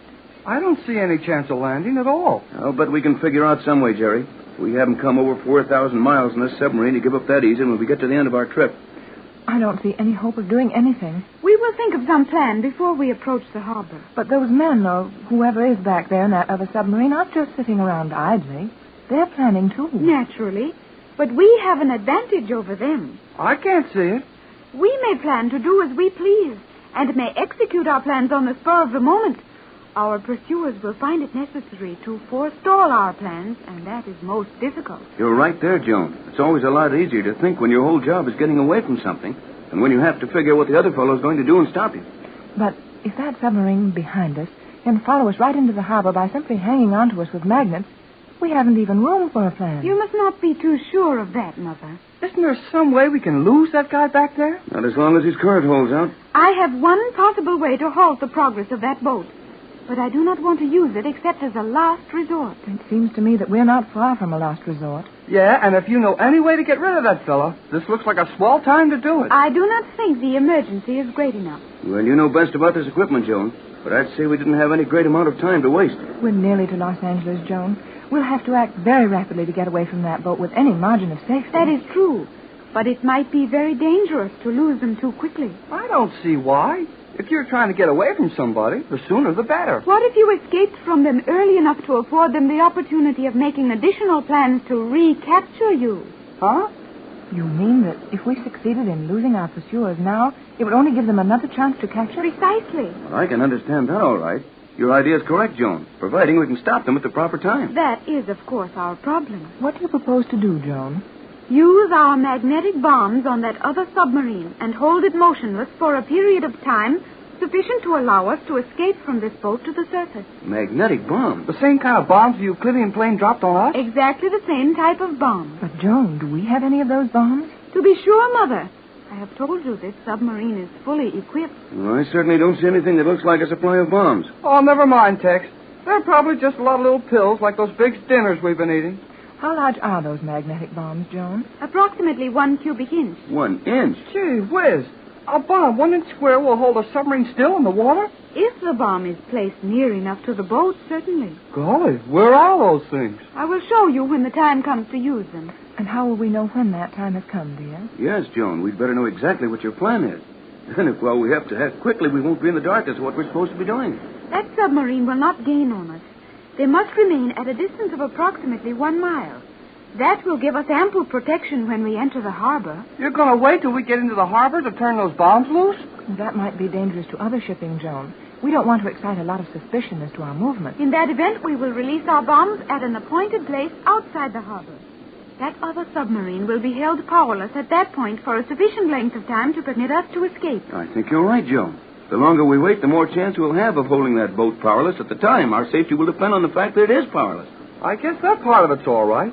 But how about the men on the other boat having a little sense of their own? What do you mean, Jerry? Well, those fellows back there in that other boat aren't asleep. They'll soon figure out what we're going to do. Naturally they will. All right, then. What's going to stop them? Stop them? What do you refer to? Well, they've got some of those magnetic bombs, haven't they? Naturally. Then why can't they hold our boat powerless? Just as easy as we can hold theirs. I wanted to ask that same thing, Jerry, but the rest of you have left me so far behind in all these technicalities that I was ashamed to ask. Well, you needn't be, Pat. I can't see it any better than Jerry does. Those bombs will work both ways, won't they? To be sure. The action of the bombs is identical from either ship. But the fact that those bombs are magnetic, that their contact is strongly magnetic, is our best protection. Well, I still don't see it. That other submarine is now sending out a magnetic beam, which is retarding our speed and allowing them to cling to our course. That is understood? Oh, sure, we know that. It's the action of the bombs that puzzles us, Joan. The action of the bombs, as bombs, has nothing to do with it. They are merely small cubes of a highly compressed substance which will form a powerful magnetic field when released in salt water. But those bombs cannot be fired through the water for any appreciable distance. Oh, now I'm beginning to get it. They couldn't possibly shoot those bombs far enough ahead to catch us. But we could drop them on our course for the other boat to run into. Gee, that's simple, isn't it? Most things are very simple, Jerry, after we understand them. That is not all. Once we release a bomb, their magnetic beam will pull it directly to them at a terrific speed, and they will be held motionless almost instantly. Well, you're right. That beam would pull the bomb to them. And more than that, it would prevent them sending a bomb after us. Then let's turn one of those bombs loose right now. No, Jerry. Why not, Joan? We're getting closer to Los Angeles all the time. I should think our best move would be lose that other submarine as soon as possible. It would seem so, Mother, but for one thing. Well, what's that? The effect of the bomb would hardly last until we reach the harbor. Oh, and that sub could take right out after us again, huh? That's it, son, and Joan's right. The thing to do is to wait until we're nearly ready to anchor. Then release one of the bombs. And the magnetism is sure to hold the other boat powerless long enough to give us a chance to land. Precisely, Captain Bradford. Well, I can understand that all right. But it seems as if we're taking the enemy dangerously near to our camp. Well, I guess that's about the best thing to do, though, Mrs. Gregory. At least we're going to be sure where he is if we've got him pinned down the water with one of those bombs. Yes, in the meantime, though, we'd better be making some plans to get out of our own submarine and safely onto the land. What would you suggest, Joan? I think the captain should take charge of that. You are all more familiar with your resources than I am. You're right, Joan. It's up to us on this end. We sure used you enough on that island. Well, we'll get ashore if Joan knows how to get to the surface from this thing. I will attend to that. Well, what can you do about landing us, Tex? Well, I don't know yet. Joan, is there any objection to our using the radio now? I think we could do no harm by using it, though the submarine following us will receive all messages we send. But can we use it with that magnetic beam hanging onto it? Transmission will be difficult. We'll have to try it. There's no other way we can reach Johnson. Well, what can we tell Johnson after we do reach him? You said you didn't want the story about this sub and the one following us to get nosed around yet. I think I can do it with a code message. Remember, Captain Bradford, that it will be dangerous to state a meeting place with Johnson. Your arrangements will undoubtedly be overheard by the other submarine and by Thales or some other Euclidean agent on the mainland. Tex, how about one of our old courses? The airline charts we made when we were training pigeons and testing directional radio beams. Just what I had in mind, Pat. You mean Johnson knows those courses so well, you wouldn't have to give out any information to tell him where to meet us? Right, Jerry. That would be the solution to our problem. How far out do you think we should anchor, John? At least 5 miles. Boy, that's a long swim. You're not going to swim, and you know it, Jerry. Well, I hope not. But maybe there's something I thought of the rest of you forgot all about. What's that, son? Well, we're going to have to toss magnetic bombs around outside the harbor to hold this other boat still, aren't we? I know of no other way to ensure our safety. Then it looks to me like we're going to get caught by that same magnetism when a rescue boat comes out to meet us. Tex, Jerry's right. That had occurred to me. It occurred to me, too, and I think I know the answer. What, Tex? We'll tell Johnson to bring out a sailboat and to leave everything metallic off of it. Is it possible to get that information to Mr. Johnson without informing the scientists in the other submarine of your plan? We'll have to try it, Joan. We haven't many choices left. Hey, Joan, is it all right to use the radio now? I will make the necessary adjustments and use a narrow directional beam. If your code is difficult enough, Captain, we may have a period of comparative safety while the Euclideans decipher it, though they are masters of that art also. Those guys didn't miss a thing, did they? Well, this code is really so simple that it isn't a code at all, just a prearranged set of signals. I doubt if anyone could ever figure them out. That is well. Is the radio ready now, Joan? The transmission beam is set on 3 meters. You may proceed. J24Y to J12C. J24Y to J12C. J24Y to J12C. I hope we can raise Johnson quickly. Oh, he might be taking time out for something to eat. I would not be too impatient about your arrangements. Why not? It is daylight now. We may find it advisable to cruise outside the harbor until after dark. By George, Joan, you're right. It would be a lot more simple for Johnson to pick us up safely after dark. But if we cruise around waiting for darkness, what is to prevent that other submarine sending radio messages to Thales and interfering with our plans? Yeah. Say, that wouldn't be so good. They will not be able to use their radio from the other boat and hold us with their magnetic beam at the same time. It is possible for them to receive, but not to transmit messages. Good. We'll get out of this yet. J24Y to J12C. J24Y to J12C. Say, Joan, were we discussing our plans with this microphone open? No, Captain. I have kept it closed except for your actual signals to Johnson. You sure think of everything, Joan. Now, everybody keep quiet, and I'll settle down to a long session of trying to raise Johnson. J24Y to J12C. J24Y to J12C. J24...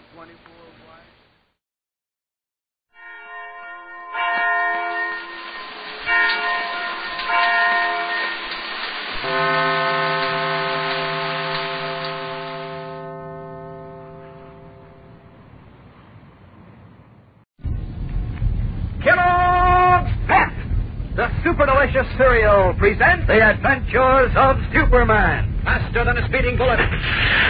More powerful than a locomotive.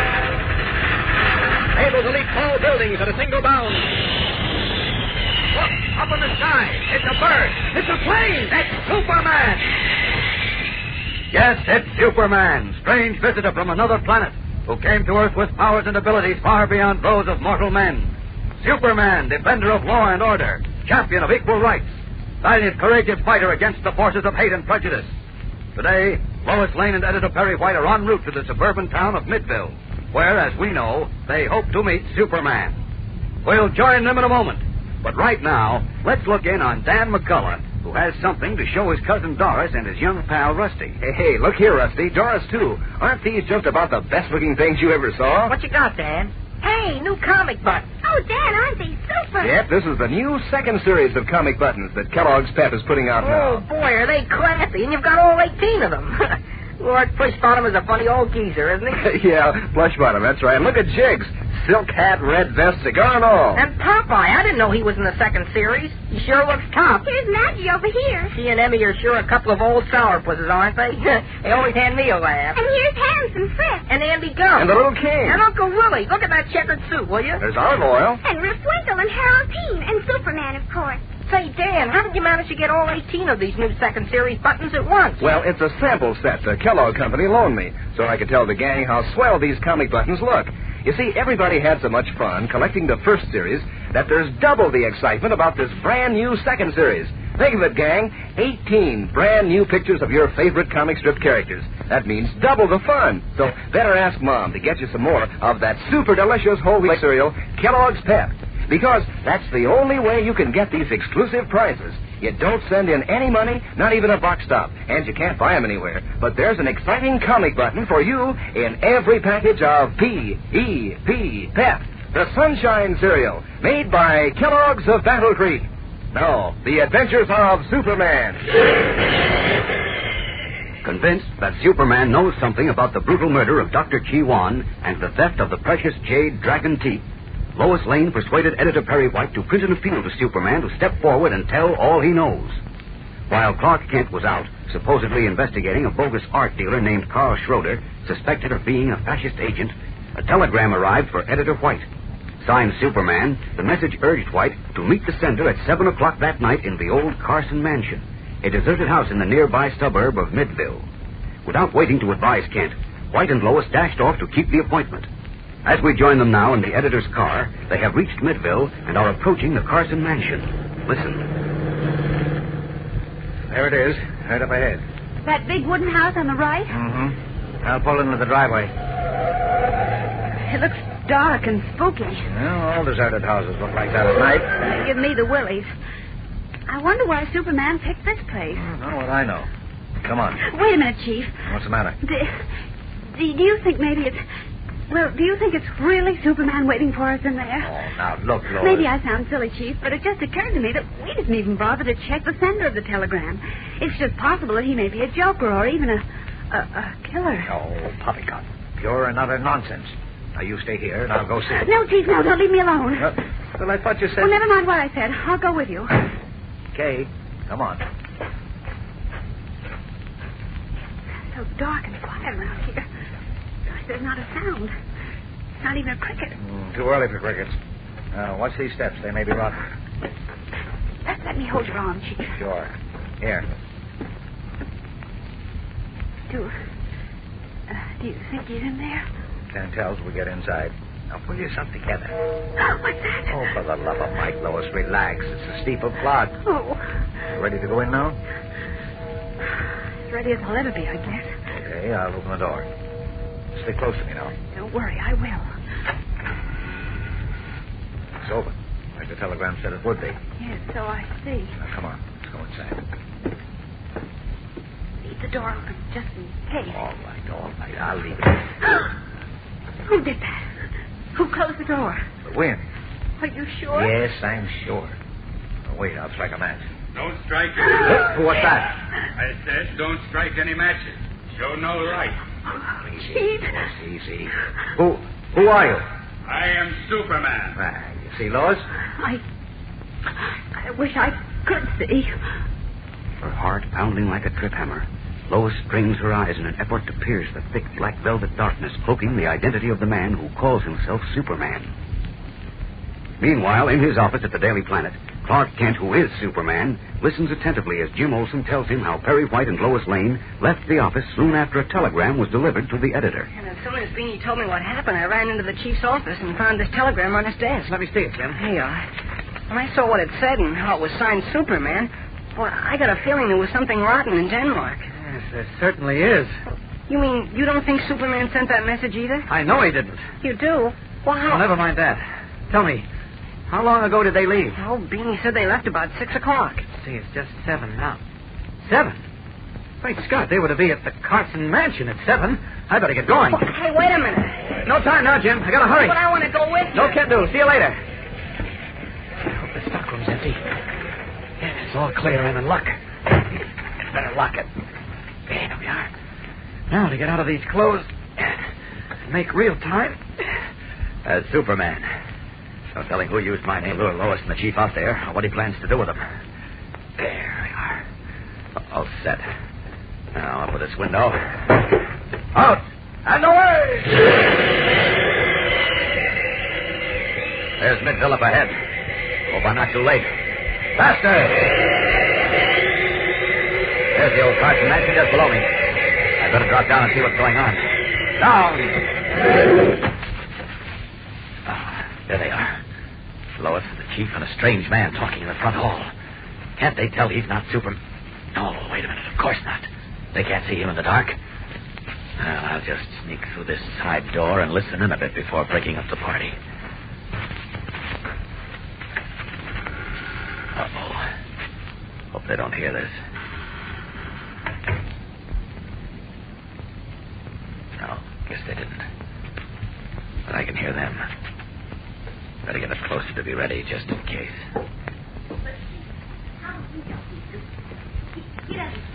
Smart girl, Lois. She's got a good ear. Just have to take my word for it, Miss Lane. Why do you object to our striking a match so we can see you? I have my reasons. You sure do, brother. Now, look, this isn't getting you what you came here for. Are you or aren't you interested in what I know about G1's murder? You bet we are. Very well, then, listen to me.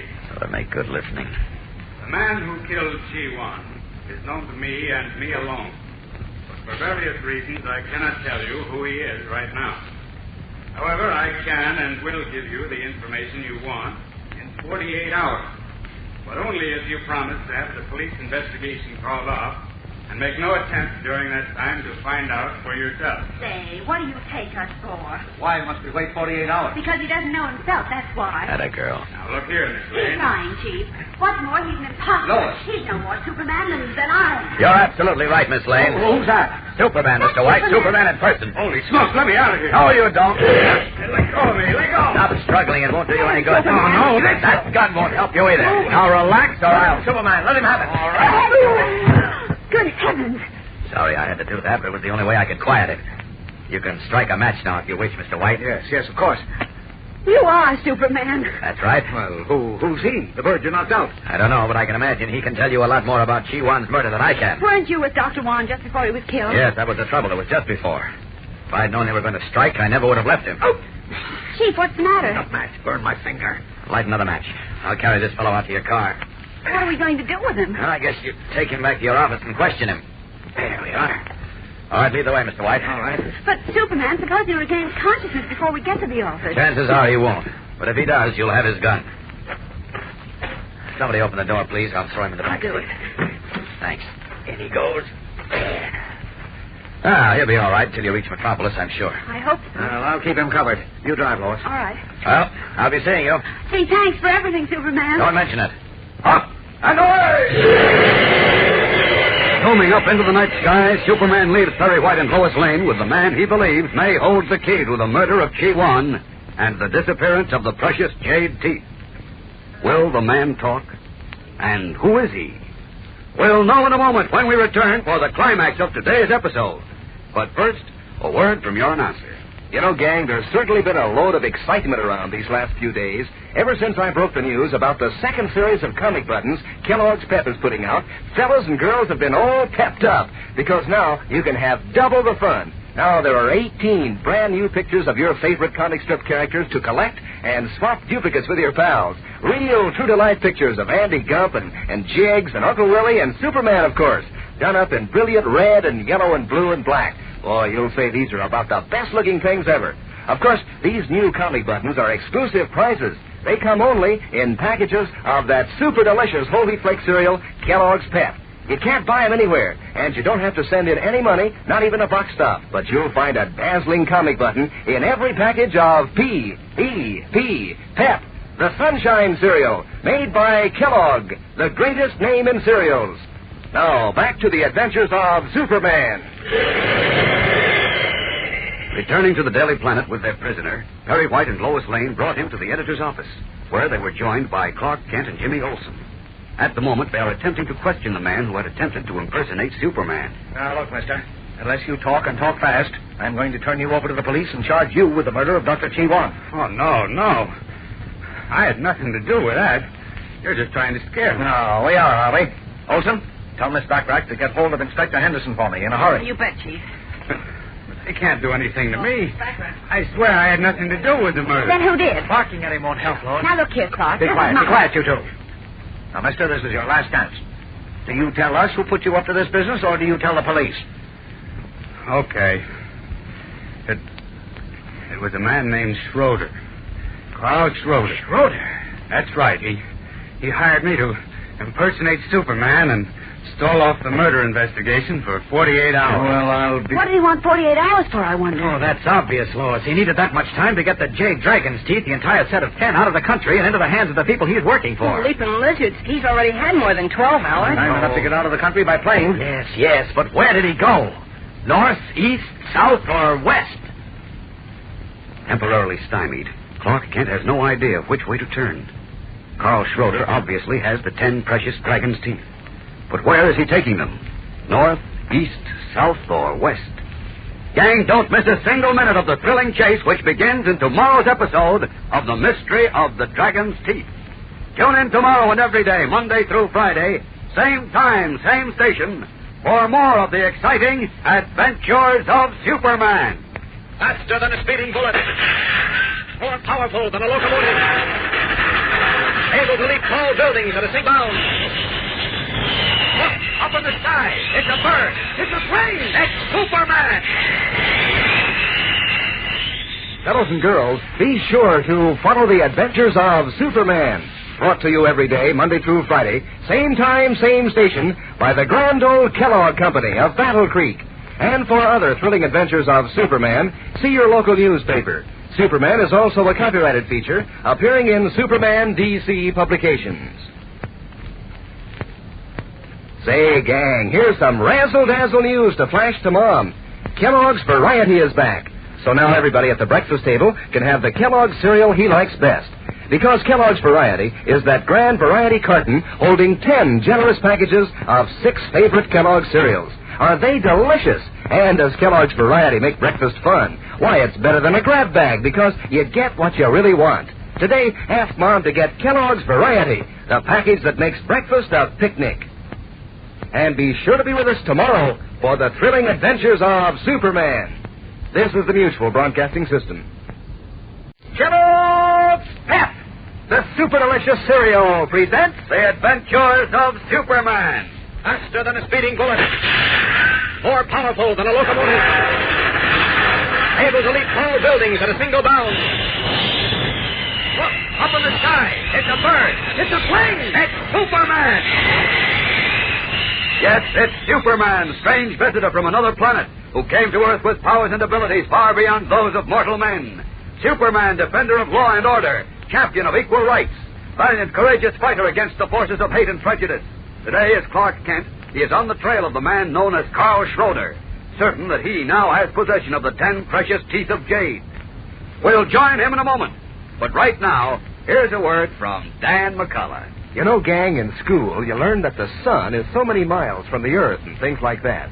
But if you'll ask Mom what sunshine means to you, she'll tell you, for one thing, how it makes good old vitamin D that helps build strong bones and teeth. She'll also tell you that you get your daily minimum need of that important sunshine vitamin D in your breakfast bowl full of Kellogg's Pep, plus more than twice as much of an energy vitamin, B1, as in sun-ripened whole wheat. And, of course, you know how sunny and golden toasted Pep tastes. And now that there's a new second series of comic buttons to collect, well, that's another reason why you'll want to go all out on Kellogg's Pep from now on. And you'll get a chuckle out of the characters in this new second series of Pep comic buttons, too. Old favorites like Hans and Fritz and Popeye and Superman himself. Their pictures are done up in full colors, red and blue and black and yellow. So how's about reminding Mom to get you some more Kellogg's Pep?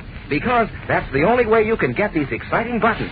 You don't send in any money, not even a box stop, and you can't buy them anywhere. Just get your exclusive prize every time you open a package of P.E.P. Pep, the Sunshine Cereal, made by Kellogg's of Battle Creek.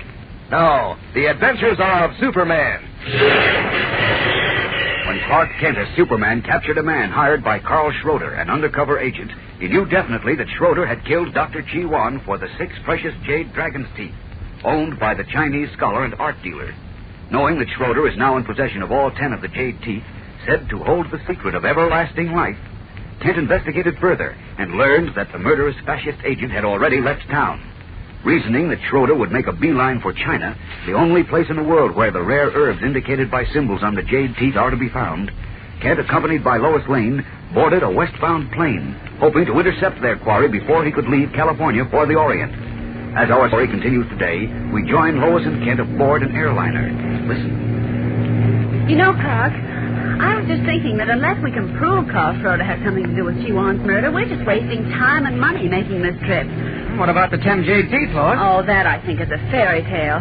Certainly you don't believe that jade teeth are endowed with magic properties. I don't know. There may be more to it than you think, though. The Chinese, in many respects, are remarkable people. After all, they did discover gunpowder centuries ago. This may be another amazing discovery that has remained a secret for thousands of years. Well, I'm from Missouri. You've got to show me. What happened? We hit an air pocket. It's getting a little rough. Better fasten your safety belt. Okay. We'll probably find good weather further up. They usually do. Gosh, I hope so. God. Don't worry. We're just pitching and tossing a little. I'd feel a lot better if there were more passengers on board. Just 2 other men up front. Oh, really, Lois? There's nothing. Hey, that was a bad one. That's funny. I thought I heard someone fall. Wait here. I'll be right back, Lois. No, don't leave me, Clark. Please, I'm frightened. Now, just you sit tight. Nothing can happen. I want to see what happened there. Turn back. I like the sound of those motors. They're missing. They conk out, we'll crack up. Maybe I'd better take a hand at Superman. First out with the lights. Flip that switch. Now, here it is. Now, off with these clothes. Clark, where are you? Right here, Lois. I'll be right with you. The only emergency exit is from the pilot's room up in the nose of the ship. Better get up there fast. There we are. All set now. Hope Lois doesn't see me as I pass her seat. Well, here goes. Good, I made it. Without being seen. Now, inside. What are you doing in here? Who are you? What's your idea? Never mind that now. This ship's in trouble. Get back where you belong. Don't take care of it. Okay. Holy smokes, Bill. It's Superman. Superman? That's right, and I'm here to help you. You'll never land this plane in one piece. Wait, how'd you get on the ship? Don't be a gag, Joe. I don't believe he is Superman. Look, this is no time for gagging. And it isn't. I don't know what your game is. Joe, get him out of my way in a hurry. I need you here. Now, wait a minute. All right, Mr. U.S. What? Sorry I had to do that, but it's a matter of life and death. Now, you listen to me. Now, get away from me. Put that gun down. All right, sweet dreams, Captain. Okay. Uh-oh. She's in a spin. Hope I haven't waited too long. The altimeter. 7,000 feet. 6,500. Where's that emergency exit? Oh, here it is. I've got to get under her before she cracks up. There. That does it. Door's open. Now to squeeze through. Out! Out! And away! Freaking out, Superman dives under the stricken plane, now only a scant few hundred feet above the ground. Raises his shoulders beneath the fuselage, and carrying the 50-ton ship like any other man would carry a sack of grain, heads for a nearby meadow. Shortly after, again in his guise of Clark Kent, we find him in a small-town hotel, where Lois has just regained consciousness. What happened, Clark? Did we crash? No, we got down all right. Oh, thank heaven. Gosh, where are we now? We're in a hotel 5 miles from where the plane came down. Lois, look, I've got to go on, and I don't think you're in any condition to travel. Certainly not by plane. But there's a storm.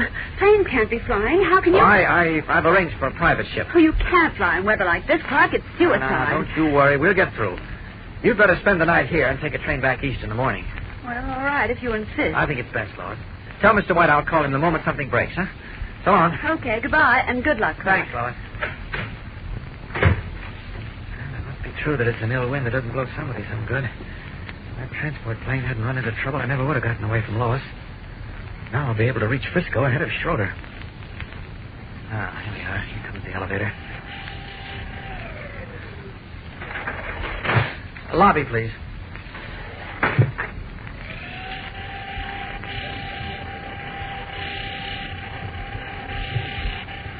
Now, as Superman, he's waiting at San Francisco when Schroeder arrives.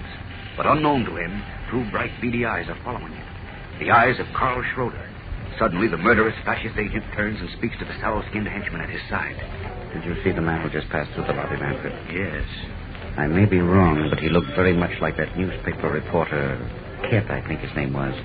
Remember, I told you about him. If it is Kent, how did he find out we were here, in this city, at this hotel? That's what bothers me. Can't possibly know I decided to stop off here for a few days in case we were being followed. Maybe you are mistaken. Possibly. You wait here. I'll see if he's checked in. I beg your pardon, but is there a Mr. Kent registered? Kent? I'll see. No, we have no Mr. Kent. Are you sure? He's a newspaper reporter from the East. I'm sorry, but... Did you say newspaper reporter? Yes, from the Daily Planet. We have a young lady reporter registered, Miss Lane of the Daily Planet. Oh? She was a passenger on a plane that made a forced landing. Now that you speak of it, there was a gentleman with her, and I think his name was Kent. He didn't register. I see. What room is Miss Lane in? Miss Lane, 507. Thank you. You're very welcome. I was right, Manfred. It was Kent. That's bad. What do we do now? I have an idea. Kent is not registered, but another reporter is, a young lady. Follow me. Into this elevator. 5th floor, please.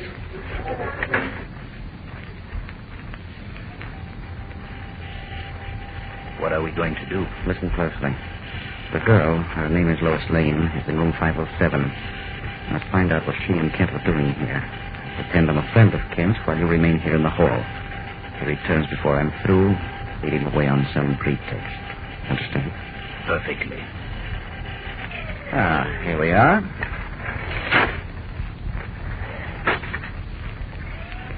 Good. When I'm finished with her, we will know how to proceed. Leaving his henchmen to guard against Kent's possible return, Carl Schroeder proceeds to Lois Lane's room. In just a moment, we'll return for the climax of today's episode. But first, here is your announcer.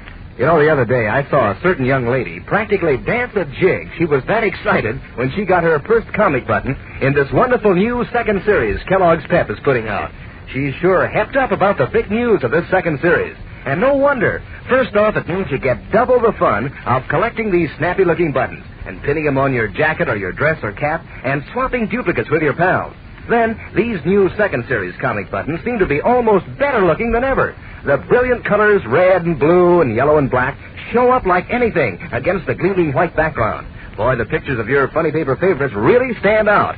Take Olive Oil, for instance, in her bright red dress with a ruffle around her neck and the slick-backed hairdo. And Superman himself. Boy, that button is a real humdinger. And so are all the others. What's more, they're easy to get. You don't send in any money, not even a box top, and you can't buy them anywhere. But you'll find an exciting comic button, an exclusive prize, every time you open a package of P.E.P. Pep, the Sunshine Cereal, made by Kellogg, the greatest name in cereals.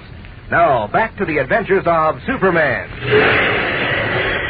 With Clark Kent en route to San Francisco as Superman, Lois Lane is alone in her hotel room, completely unaware of the danger that threatens her now as Carl Schroeder knocks on her door. Who's there? Miss Lane? Yes? This is a friend of Mr. Kent.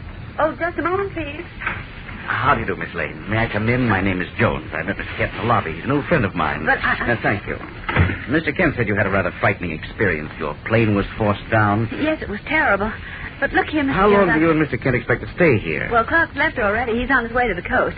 I'm returning east by train tomorrow. Oh, Mr. Kent is on his way to the coast? Yes, didn't he tell... Did you say that your name was Jones? Yes, Edward Jones. If your name is Jones, what are the initials CS doing on that handkerchief in your breast pocket? Why, I know who you are. You're Carl Schroeder. What's on my phone? Operator. Put it down, I said. Operator. Now, pick it up and tell the operator it was a mistake. No. Do as I say. Go on. Tell the operator it was a mistake. Never mind, operator. It was a mistake. Good. Hang up. Fine. Now, Miss Lane, since we know each other, we're going to have a very confidential talk, you and I. A very confidential talk. Sit down. Smiling, Carl Schroeder makes himself comfortable on a chair facing Lois Lane as the girl reporter suddenly becomes aware of her grave predicament. With Superman now hundreds of miles away, how can Lois alone outwit the cunning fascist agent? Will Schroeder be able now to get away with the precious jade teeth? Be sure to be with us again Monday, same time, same station, for another thrilling episode in The Mystery of the Dragon's Teeth in The Adventures of Superman. Faster than a speeding bullet. More powerful than a locomotive. Able to leap tall buildings at a single bound. Look, up in the sky. It's a bird. It's a plane. It's Superman.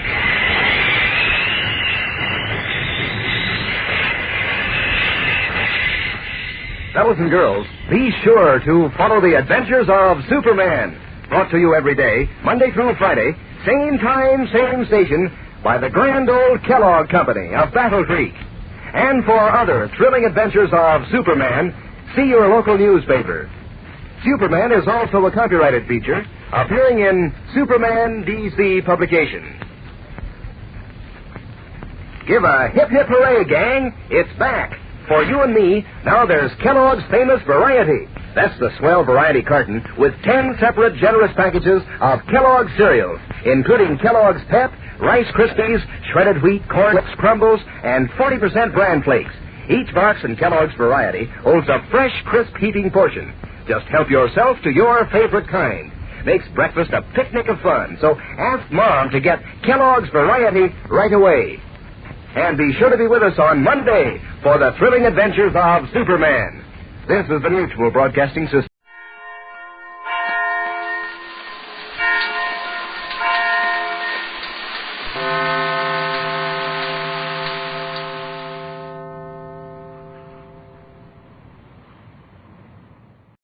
Finding life rather dull, dreaming again of exotic places, wishing you were somewhere else? We offer you Escape.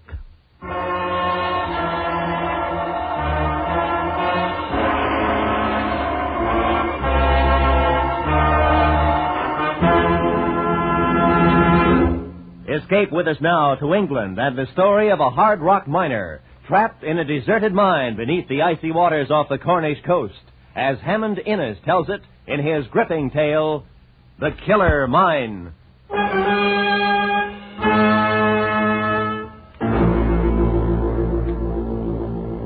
The rain had stopped when I reached Penzance just before dark. At the waterfront there were men dressed much the same as myself, in seamen's jerseys and jacket. Nobody took any notice of me, and I suddenly felt at ease for the first time since I landed in England. I lit a cigarette and fished out of my pocket the worn and dirty bit of notepaper which bore Dave Tanner's address. 2 Harbour Terrace, Penzance, Cornwall. I read the note again. Dear Jim, I hear things aren't what they were in Italy. If you're getting tired of it and want a change of air, I can fix you up with a job in England, no questions asked. It's a mining job and right up your street, your old chum, Dave. Well, up to now, I'd been lucky. No questions had been asked. So I went to meet my old chum at number 2 Harbor Terrace.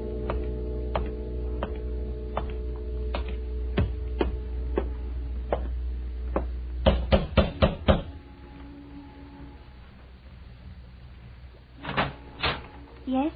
Mr. Tanner in? Who? Tanner, Mr. Dave Tanner.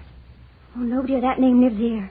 Oh, well, he's an old friend of mine. I've come a long way to see him. Hey, look, here's the letter he sent me. Oh, I'm sorry. Well, look, you don't have to be afraid. I'm not a cop. He's a Welshman, dark hair and eyes, a bit of a limp. Oh, maybe it's Mr. Jones you're wanting, but he's not here now either. Do you know when he'll be back? No, Hello. You're hurt. Oh, no, That's blood on your hands. Oh, one of the lodgers. He cut himself on glass. Davy's here, isn't he? He's here and he's hurt. No. You can't come in. Move over. Where is he? I tell you, you're mistaken. What the devil are you doing, girl? Come and fix this arm before I lose any more blood. Who is it anyway? It's all right, Dave. It's me, Jim Price. Jim Price. Fine time for visiting you've chosen. Well, come on up, man. I'm bleeding to death. We went upstairs, and inside his room, Dave was sitting, white-faced, on the edge of a bed. He winced as the girl daubed iodine into what was obviously a bullet wound. And then the bandage went on. Hey, not too tight, girl. Well, what happened, Dave? Nothing. It's all right. Tell you later. I'm glad to see you back. Still. Yes, Davy? Wrap up some food. Find another raincoat. But you can't go out. Don't argue, girl. It's time to go now. All right. That's better. Now we can talk. You've come over for that job, eh? Yes. Got a show with no questions asked? I managed. It cost me my last farthing, though. I've got no papers. You got ashore. That's what matters. Well, Jim, it's a mining job, as I told you. Here, help me on with my coat. Yes, Easy. Easy, Dave. Easy. There. I want to be shut of this place. Your way's the same as mine. I'll tell you about the job as we go. Where? Where do we go? Cripple Z's tin mine. But there's more to it than that. Oh? Come on. We'll meet the girl downstairs. I've got to get out. Come along.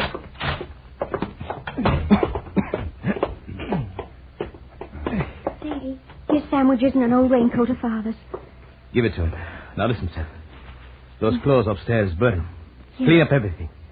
Anybody comes round asking questions, tell them you haven't seen me. All right. Not for 3 days. Oh, where can I get in touch with you? You can't. You'll come back? Indeed I will. But remember, you haven't seen me. And you don't know where I've gone. I don't know. That's true. You'll hear from me. Now open the door, see if anyone's about. Yes.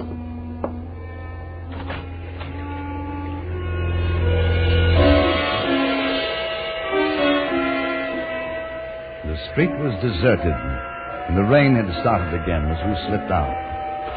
We kept to mean, badly lit streets as we made our way out of the town. And then, at the top of the hill, we left the lights of Penzance behind us. We hadn't said a word until then. We'll separate at Lanyon. How far is that? Oh, 8, 9 miles. Oh. Where are you going? A farm. Be hiding up for a bit. The police, Davy? In a matter of speaking, I had a fishing boat. Isle of Mull. We were carrying goods. Liquor? Of course. Picked it up from an Italian boat. The revenue cutter boarded us. They insisted on taking the hatches off. I warned them not to. It was their own fault. I jumped for the other boat. That's when I got this bullet through the heart. How did you get away? We booby-trapped the hatches. When they opened them, she went up, sank. Just like that. How many were killed? What does it matter? They're after me, though. What about me? Oh, the job. I told you, if you want it, it's yours. Where do I go? Who do I see? Cripple Z's. Just down the road from Butler. Ask for Captain Manick. Tell him I sent you. Show him my letter. That's all? That's all. He'll tell you what it's about.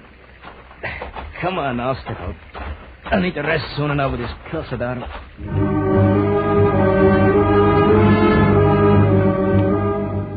It must have been nearly midnight when the little Welshman and I parted.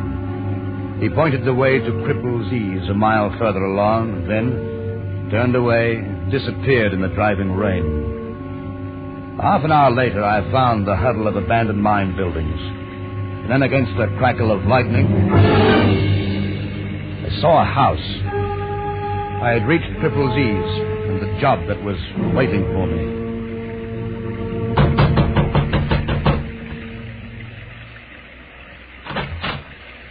What do you want? I want to see Captain Manick. I be Captain Manick. What do you want? Dave Tanner sent me. Who? Dave Tanner. He told me to show you this letter. Come in. My name is Jim Price. Davey said you had a mining job for me. I'm a miner. I was working in Italy. Come in here. There's a fire. You can get warm. How long have you known Dave? You were in the army together? Where? Italy, mostly. Casino. Sit down. You're the deserter chap, aren't you? Oh, it's all right. Davey told me about it. We don't ask questions here. Does anyone know you're in England? No, only Dave. This job you've got, how long will it take? Not being a miner, I wouldn't know. Might take a week. I'll give you a flat rate of £50 and another 100 if you can do it in 2 days. A big tin strike? No. Oh, I don't see where... All right, just a minute. Yeah. Now, have a look at this chart. These mines are finished. There's nothing worth working in them anymore. I've got another use for it. You see that long gallery running down under the sea? Yeah? It's called the Mermaid. Nearly half a mile long. Now then, what I want you to do is to blow a hole in the seabed at the end of it. Blow a hole in the seabed? Yes. You see the slope of the gallery? It starts about 100 feet below the sea level. Mm-hmm. Then at the end rises to, well, by my figures, 20 feet under the bed of the sea. My job is to drill through that 20 feet and let the sea in, huh? Yes. I can tell you it's getting risky running liquor into England through the usual channels. I see. Yes. This will be safer. Our boat spots a buoy which marks the entrance of the underwater mine. Lowers the cargo and we haul it through the mine up to the shore. Well, how? A carriage drawn by a horse. Oh, it'll work. Even underwater it'll work. I've had 2 men working on the shaft for a year now to straighten it out. All we need is a miner to finish the job. That's you. It's nasty. Suppose the entrance gets jammed with rock after she blows. No, I'll go down in a diving suit and clear it. It's nasty. I haven't done undersea stuff. But you know explosives and rock? Yeah. And there'll be nothing to it. I don't know. What about Davey? Was he doing a job for you? Suppose the police get him and tie you up with it. What happens to me? Oh, don't worry. I don't like it. Man, be sensible. You're a deserter from the British Army. You returned to England without papers. If not here, where would you work? I'd be offering you £150. I should have stayed in Italy. But you didn't? No, I wanted to see Cornwall again. It was a mistake. Not at all. Do what I ask, and I'll see that you get a passage back to Italy. No. No, it's too dangerous. I'm sorry. I'll take my chances somewhere else on another job. Oh? And you leave me no alternative. What do you mean? I shall have to telephone the police in Penzance and inform them that the deserter has shown up, looking for a job. After what you told me? Don't make me laugh. I'm quite a respectable man in these parts. I doubt that the authorities would take your word against mine. No, bluffing. Nobody can force me to do anything. You think not? No, stay where you are, Mr. Price. I wouldn't hesitate to shoot you. You see, I'm in rather a desperate position. It's taken me a long time to find a miner to do this job. I couldn't bear to see you refuse. You still have a moment to change your mind. Hello? Would you ring the police station for me, please? He wasn't bluffing. I knew that I had only a few seconds to decide. It was a choice of arrest, conviction as a deserter, or doing a job which might mean my life. I had run away from death once before. I suddenly realized that I'd been running ever since. I had to stop. I looked back at Manic, smiling and sure with his pistol pointed at me. Well? All right. Hang up. I'll do it. I'll blow up your bloody mind.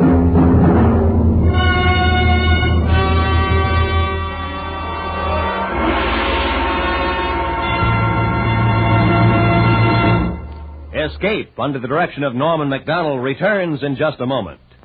Boy Scout Week is now being celebrated across the nation. The Scouting program is well known to almost every American. It includes character building, physical fitness, and citizenship training that enriches the lives of boys and young men in all walks of life.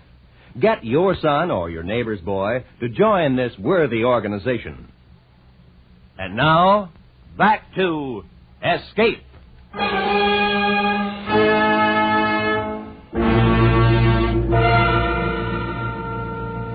Manic put down the phone, opened a desk drawer, and took out some pound notes, handed me 10 and suggested that I get some sleep. We were to start work at 5 in the morning. I was pocketing the money when the door behind us opened. I looked around and saw an elderly man had entered. I didn't know you'd anybody here, Henry. It's all right, Father. This is Jim Price. He's going to work here a bit. He's a miner. A miner, is he? Well, my boy, it's good to know there'll be a miner working here at last. I knew you'd say it my way sooner or later, Henry. At least we can make a start now. Price is working for me, Father. Working for you? Nonsense, he must work for me. I'll prove to the world that the Cornish mining industry isn't dead. You may as well understand. I'm letting the sea into the Mermaid Gallery. You're mad. You can't do it. I won't allow it. That's what I'm going to do. I won't allow it, I tell you. I won't. You've no alternative. Mr. Price, perhaps you better leave us now. Go to the kitchen across the hall. One of the men will show you your quarters. All right.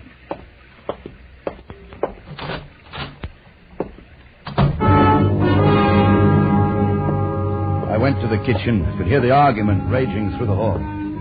There were two men sitting by a fire with mugs in their hands. One like a diminutive monk with a potbelly and rosy cheeks, and the other a long, cadaverous-faced man who looked at me solemnly as I entered. Blimey, another one. Sit down, chum, sit down. I say, you staying or passing through? I'm going to work here. I'm a miner. Lord love a duck. Is that Slim? Now we don't have to worry about the ruddy roof falling in on it. My name's Friar O'Grady. You call me Friar. And this here's Slim Matthews. Jim Price. That excited you to blow through the seatbed? Yes. Does the old man know? Yes, I just left him. Thought I heard argy-bargy. It's going to be trouble. I don't understand. The old man's been working these mines all his life. Now he says he's found the richest tin strike in Cornwall. Captain's right, though. Captain's right. Running liquor's tax-free. If you follow me. Too expensive to operate a mine these days. I shouldn't want your job, Mr. Price. We've been sweating for a year down here. Funny feeling with all that sea over your head. Oh, well, every man to his trade, I say. Come on, mate, I'll show you to your digs. Imagine you'll want to be up right hand. Thanks. See you in the morning, Mr. Price.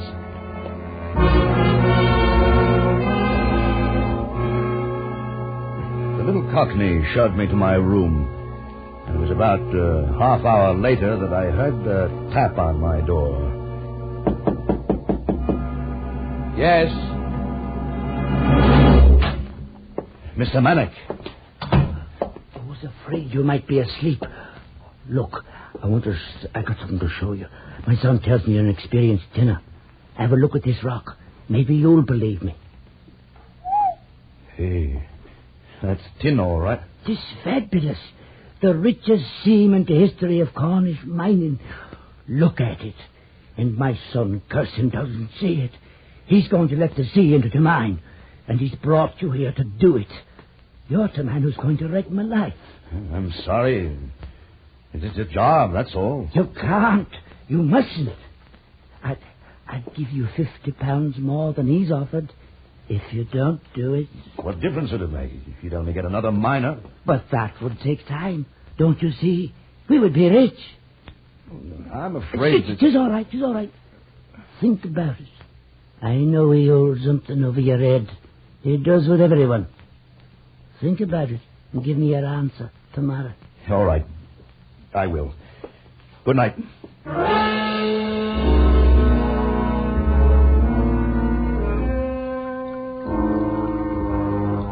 That's it, Mr. Price. What's the pit for, Captain? There, underneath the scaffolding there. To catch the rock when you make the final blast. Oh. Well, it might work. As I told you, if it doesn't, I'll come down in a diving suit to clear it away. You say there's 20 feet to get through? Yes. There's quite a bit of water seeping in now. It'll be touchy, all right. Granite, basalt from the feel of it. Well, that's what I thought. Well, if it cracks, anything might happen. Yes. By the way, my father spoke to you last night, didn't he? Yes. Showed you the tin. Probably offered you more not to blow the mine. I hope you refused, because if you didn't, I can still notify the police. I didn't tell him anything. Good.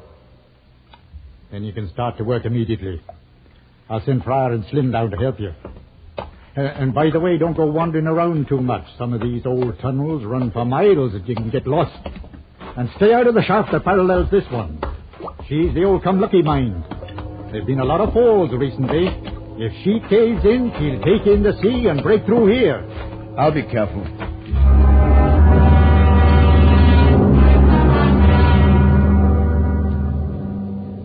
I've worked mines most of my life. And it gives you a funny feeling to be standing under the sea a half-mile from shore and protected by 20 feet of rock. Rock that you're going to be drilling and blasting till there's only maybe 10 feet. Then you pray that it doesn't cave in until you're out of the way. Fryer and Slim came down and I started to drill holes for the explosives.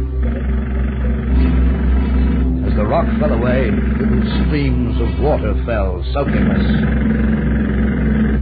It was nasty work, all right.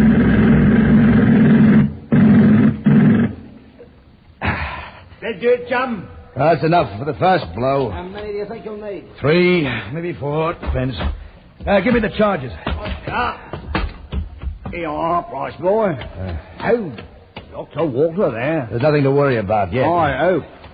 You and Slim better get up the tunnel when she goes. I was hoping you'd say that. I'm off. Good luck, chum. The 2 men disappeared up the gallery, and I was left alone to explode the charge.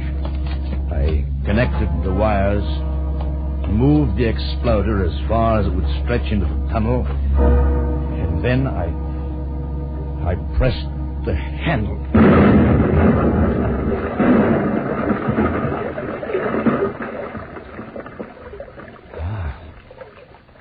The roof still held. A bit more water trickled in, but he still held. I went back to the entrance for a cup of coffee before starting again. As I approached the cage, which served as an elevator to the surface, I saw Captain Manick talking with another man. It was Dave Tanner. You bloody fool! Why of all places did you have to come here? I told you. They got to talk. I heard it on the wireless. I knew they wouldn't be thinking of looking for me here. It would be safer. Safer? In broad daylight? Somebody must have seen you. The police will be all over us. Nobody saw me. How do you know?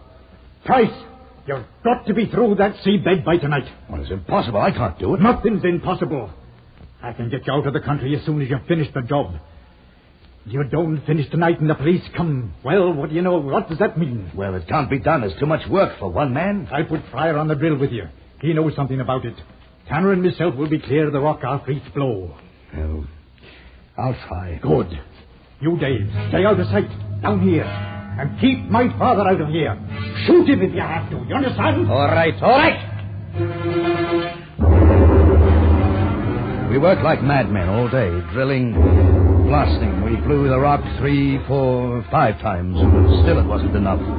The water was coming in fast, filling the pit. Manic and Slim went back for new drills and charges. Fryer and I stayed on the scaffolding. And I don't like the looks of that. What's up, mate? Rock. Weaker up here. Dangerous? Maybe. Fetch me a pick. All right. Ain't let that do. Broken the end. The last charge must have done it. I'll often get another shot, Bimbo.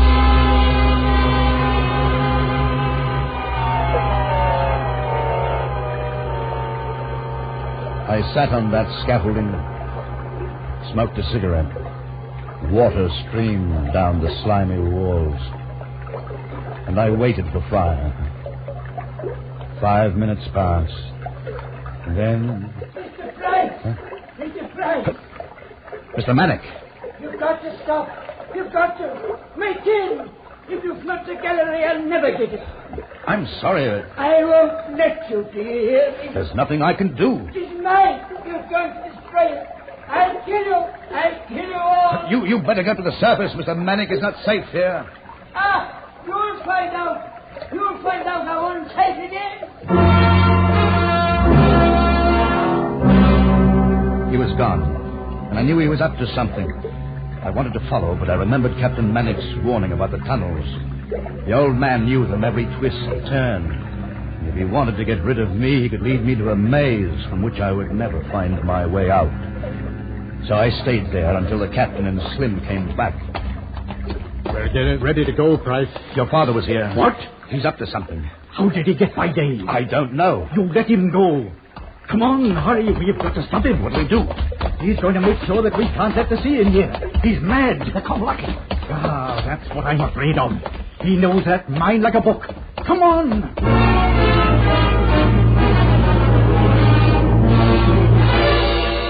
The old man was somewhere in the mine which paralleled ours. If he knew of a fault in the wall, he could allow tons of sea water to rush in, breaking down the walls and flooding our tunnel. We had to stop him. Fryer joined us as we made our way into the adjoining galleries. If he's got dynamite... Don't say it, Captain. I should have locked him up long ago. Hey, what's that down there? Say, It looks like a light. it is. That's him. He's working on something. The wall. Father! Father! Stop it! Stay where you are. Stay there. Do as he said. Don't come any closer. Listen to me. Don't do it. You'll be killed. He'll drown us all. Let's get out. Say you let me have me tin. Let him have it. Let him. Look. It's not a match. Say it. Say it, Major. No, you old devil. Kill yourself. Go on. You're not getting me killed. Get it. No. Come on, come. Put it on. Captain Manic lay on the wet tunnel floor, blood streaming from a wound where Fryer had struck him with a pick. We ran, the three of us, and behind was the mad old man with his charge of dynamite. We reached the mermaid gallery when it went off. We could hear the water pouring down as though from a great height. And then the more terrifying sound as the tons of sea swept through the maze of tunnels. We ran for the elevator which would take us to safety, and the surface 100 feet above. And the water followed. You could hear the roar until it deafened you. Wait, give me a hand. I twisted my ankle. Sorry, Tom, can't stop now. I could see that blessed elevator so close. Slim and Fryer were almost there. Then the gate clanged, and it started up. No, wait. Don't keep me. The ladder. Use the ladder. Somehow, I reached the ladder, painfully started up the runs. It was a nightmare, and the water was the monster that you couldn't escape. Halfway up, I heard them in the tree. It's stuck. It don't go any further. I'm trying, but it won't. It won't. Price, can you hear? Price, are you on the ladder? Price, we don't get any higher. We're getting down. I can climb. I kept climbing, and the voices faded until I heard a gurgling scream. And then silence. And the water stopped its terrible sound. It had found sea level.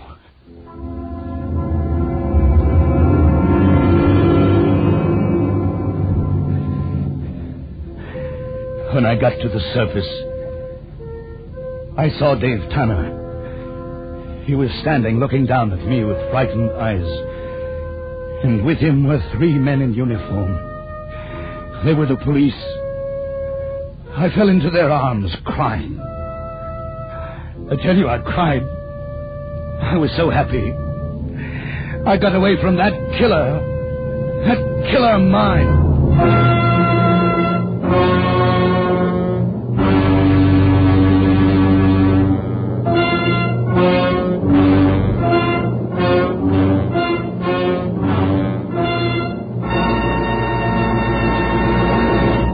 Under the direction of Norman MacDonald, Escape has brought you The Killer Mind by Hammond Innes, especially adapted for Escape by Anthony Ellis.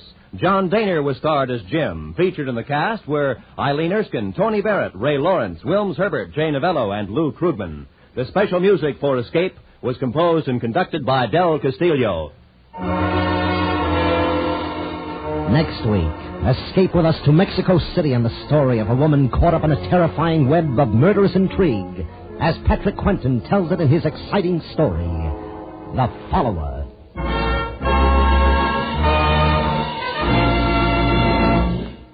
If you'll stick around, you'll find a lot of laughs and some deep human interest.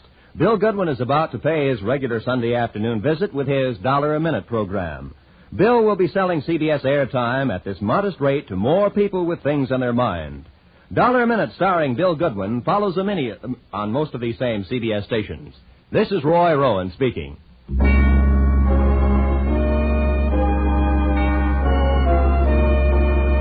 This is CBS, the Columbia Broadcasting System.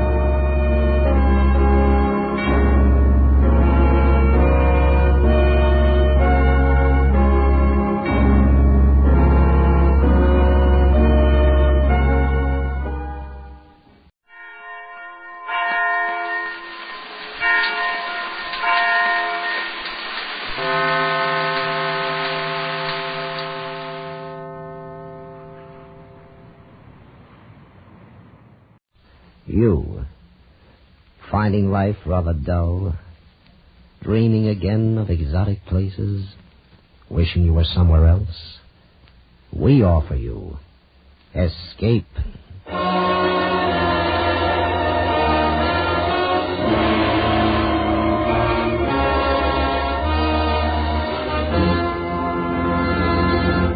Escape with us now to Mexico City and the story of a man caught up in a terrifying web of murderous intrigue, as Patrick Quentin tells it in his exciting story, The Follower.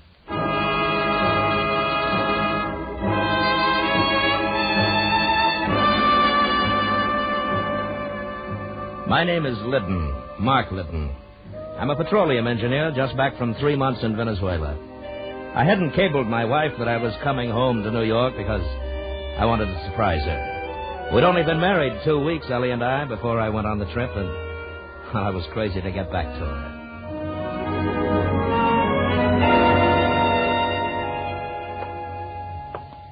Three long, empty months. And now, in a matter of seconds, we'll be together again. Ellie! Ellie, it's me, Mark. Ellie?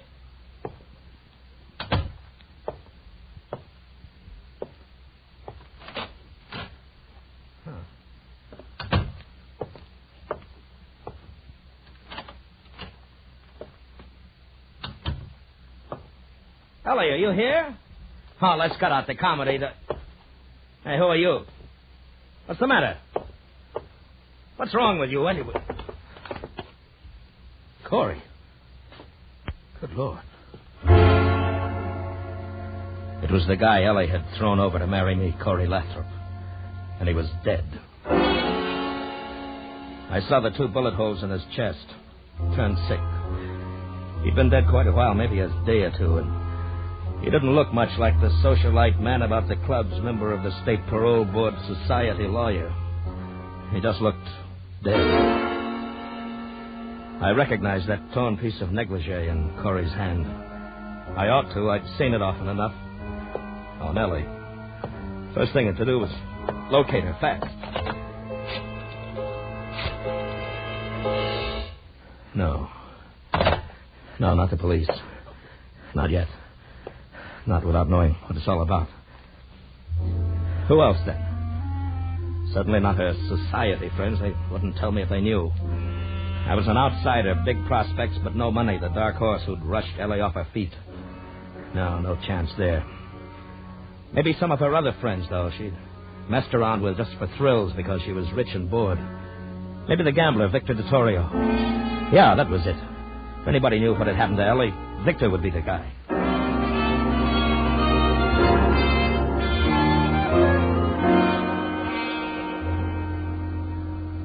You've really beat the odds, Mr. Liddon. Very few people I'd let come back here to my private office. Oh, thanks, Victor. Of course, you're different, though. You're married to little Ellie. I'd do anything for Ellie.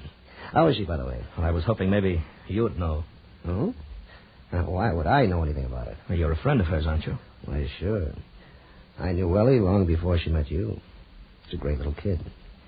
Too much money for her own good, but still... You know where she is, Victor? No, I don't. But she wasn't here a couple of nights ago. Saw her at one of the roulette tables. Ellie sure has a weakness for roulette. Yeah. Well, look, can't you tell me... I remember now. That was the night she got into me on credit for $20,000. $20,000? I guess the guy she was with was bad luck for her. That nose in the air, what was his name? Lathrop?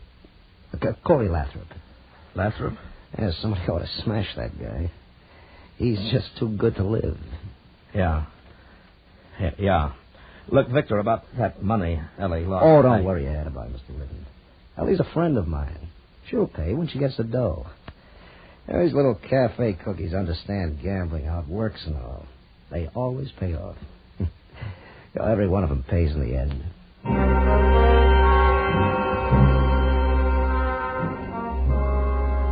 Back at the apartment again, I sat in the den, smoking one cigarette after another. Tried to think it out. Started to get dark, and I still sat there, not knowing where to turn. Stopped cold.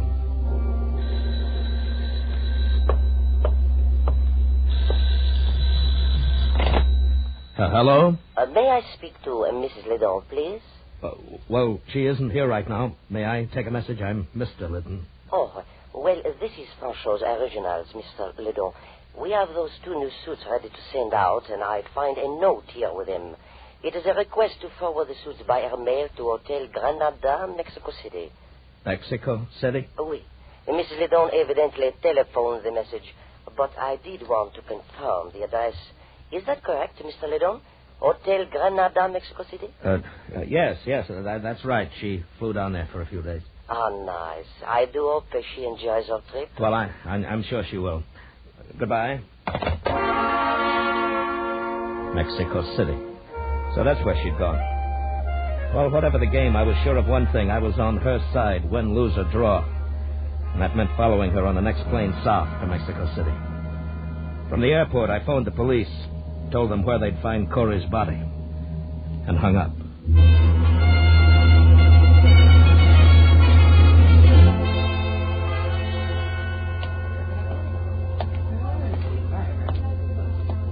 I beg your pardon. Is the desk clerk around? Pues sí, senor. I am the desk clerk. Can I help you, senor? Yes, I believe my wife is registered here, Mrs. Mark Liddon.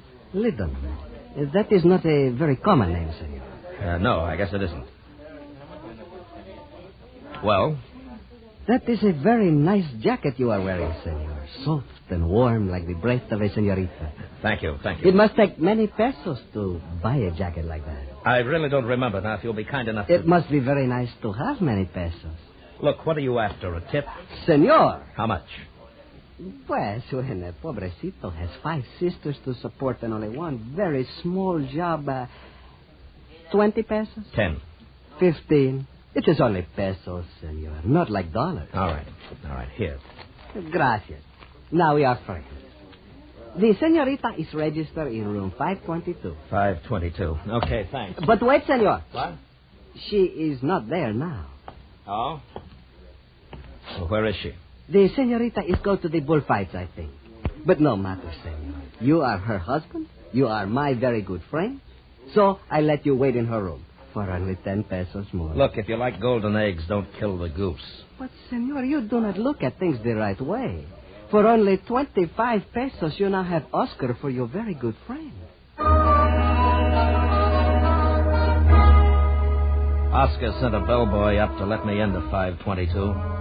When he'd gone, I opened the 2 traveling cases in the closet and searched through a mess of clothes and the usual feminine whatnots. I don't know what I'd expected to find in Ellie's luggage. Blood stains, a gun, I don't know.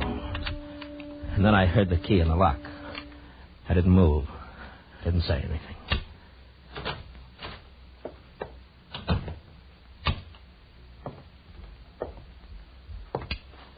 Ellie, baby, who the devil are you? I could ask the same question, and with a lot more reason, too. Will you get out now, or shall I call the manager? Now, look, there must be some mistake here. There certainly is. This is room 522, and my wife's clothes are in those bags You've there. been going through my things? Your things. Not unless you happen to be Mrs. Mark Liddon. That's exactly who I happen to be. Oh, now, wait a minute, honey. I'm Mark Liddon. Oh, please, that's a real old one, and I'm just not in the mood. I'm Mark Liddon no matter what, and you're impersonating my wife. I'm Mrs. Mark Liddon, and you're trying to impersonate my husband. Now get out, or so help me, I'll phone the manager. Wait, let me make a call first. It just so happens I know the Spanish words for police and American embassy. You wouldn't. I wouldn't, huh? Hello? Wait, no, don't. Okay. Now, what's the game? Where's Ellie? I don't know, Mr. Liddon. I've never met your wife. I was desperate, that's all, and when the chance came along, I took it. What chance? What were you desperate about? Well, I'd come down here for a week and got stuck. I didn't know you needed papers to get back across the border. Proof of citizenship, I mean. You see, I've lived in New York all my life, but I was born in Czechoslovakia. Go on. Well, I was broke, too. I didn't know what to do. That's when I ran into this bartender, George. And he fixed everything up. Fixed it up how? Well, he said this Mrs. Liddon, your wife, had just got in from the States and wanted to disappear for a few days.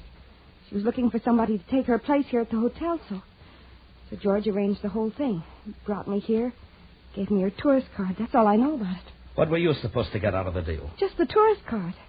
I could use it to cross the border. Mrs. Liddon was going to say later she'd lost it and get a new one. Anyway, that's what George said. George, huh? Where does this George work? Well, it's one of the American bars. He's off duty now, though. Where can I find him? Well, sometimes he hangs around the Salon de Lisboa. It's a cantina over near the plaza. Look, if this is all the truth, how come nobody here at the hotel noticed the switch when you took my wife's place? Well, she checked in during the night and stayed out of sight. No one's seen her but the night clerk. Oscar, I think his name is. Oscar, huh? That boy really gets around. He's the day man now. Mr. Liddon, what are you going to do with me? I don't know yet. What's your name? Frankie. Okay, come on, Frankie. Let's go find George.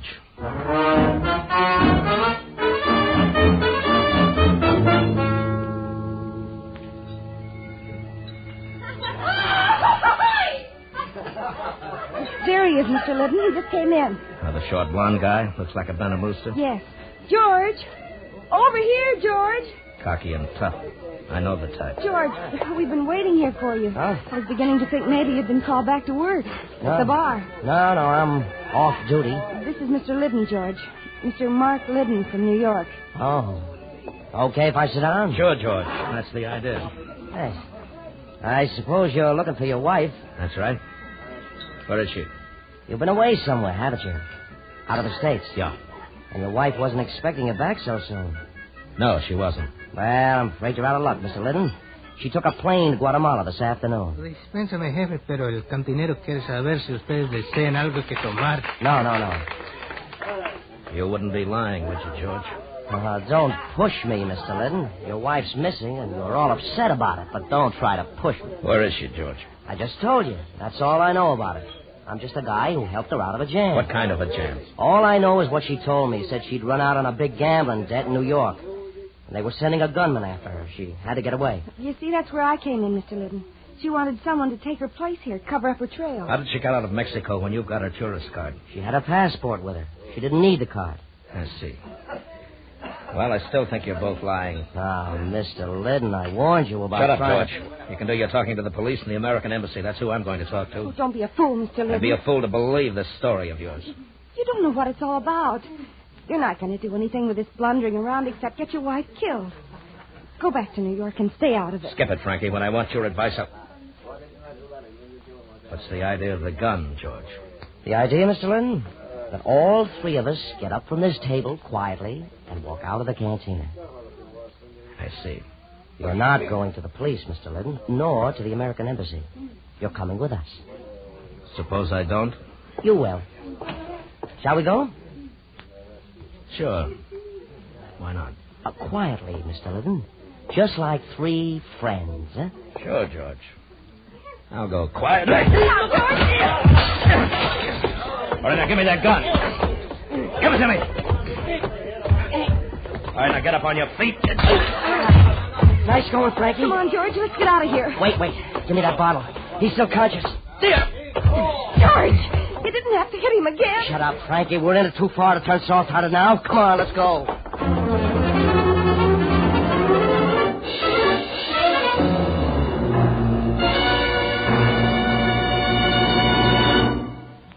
Escape under the direction of Norman MacDonald returns in just a moment. The Book of Etiquette loses a lot more pages tonight when Jack Benny tries to ingratiate himself with the suave, oh-so-social Ronald Coleman's. Yes, Ronnie and Benita will be Jack's guests on CBS tonight.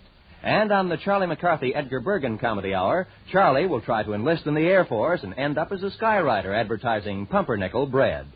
Red Skelton, Amos and Andy, Corliss Archer, and Eve Arden as our Miss Brooks will also be on hand on most of these same CBS stations with their famous brands of CBS Sunday night comedy. And now, back to Escape.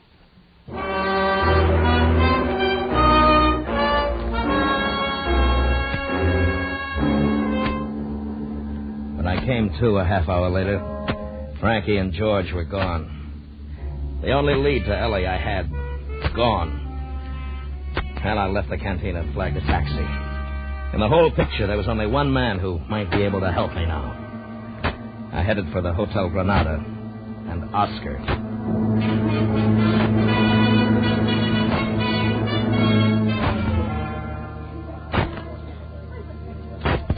Too bad. It is most unfortunate that you have such a very bad accident, senor.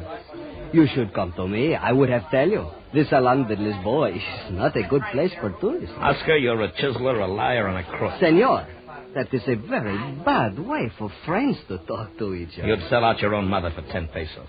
You are what they call a very cynic man, senor. I would never do such a thing.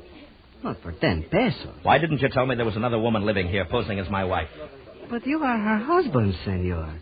And one must be very careful with husbands. Oscar, I've played along with you as far as I'm going to. I think it's time you talked the whole thing over with the police. The police? Senor, now you are not speaking like a friend.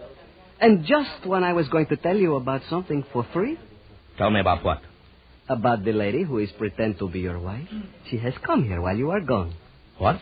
She reads a telegram which is come for Mrs. Liddon. Then she has checked out of the hotel. I didn't think she had the nerve to come back here. Maybe you like to know what the telegram is said, huh? It was not sealed so tight. Of course I'd like to know what the telegram... All right. How much? 200 pesos. For free, huh? Okay. Here's 150, and that's all you get. Gracias, amigo. The telegram say, plans changed. Go to Hotel Casa Miranda, Acapulco. Acapulco? Who was it signed by? It was only the one name, Victor.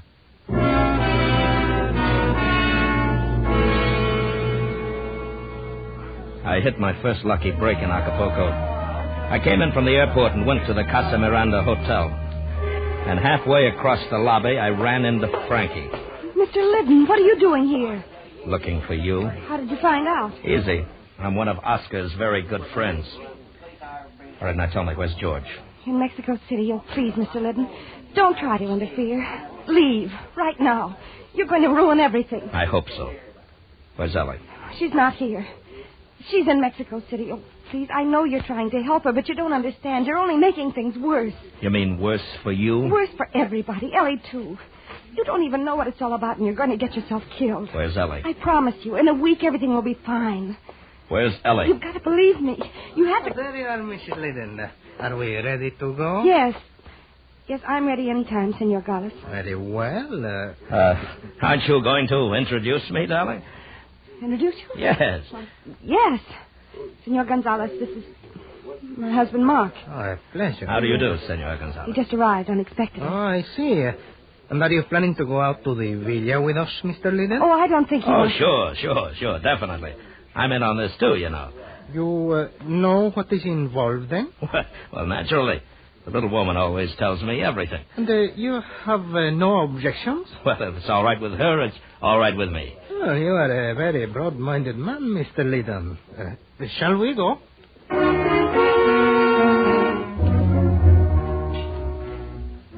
Senor Gonzalez made a brief phone call at the hotel desk, then we got into a black chauffeur-driven limousine. Headed out along the shore highway, skirting the sea.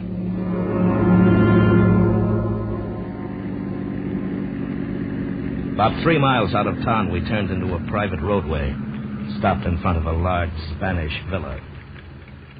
I regret the necessity of asking you to wait here on the veranda for a few minutes, Mr. Liddon. But I believe it is better that you don't come down to the boathouse with us. Right. Sure, that's fine. Just make yourself comfortable, Mr. Liddon. This shouldn't take long. All right.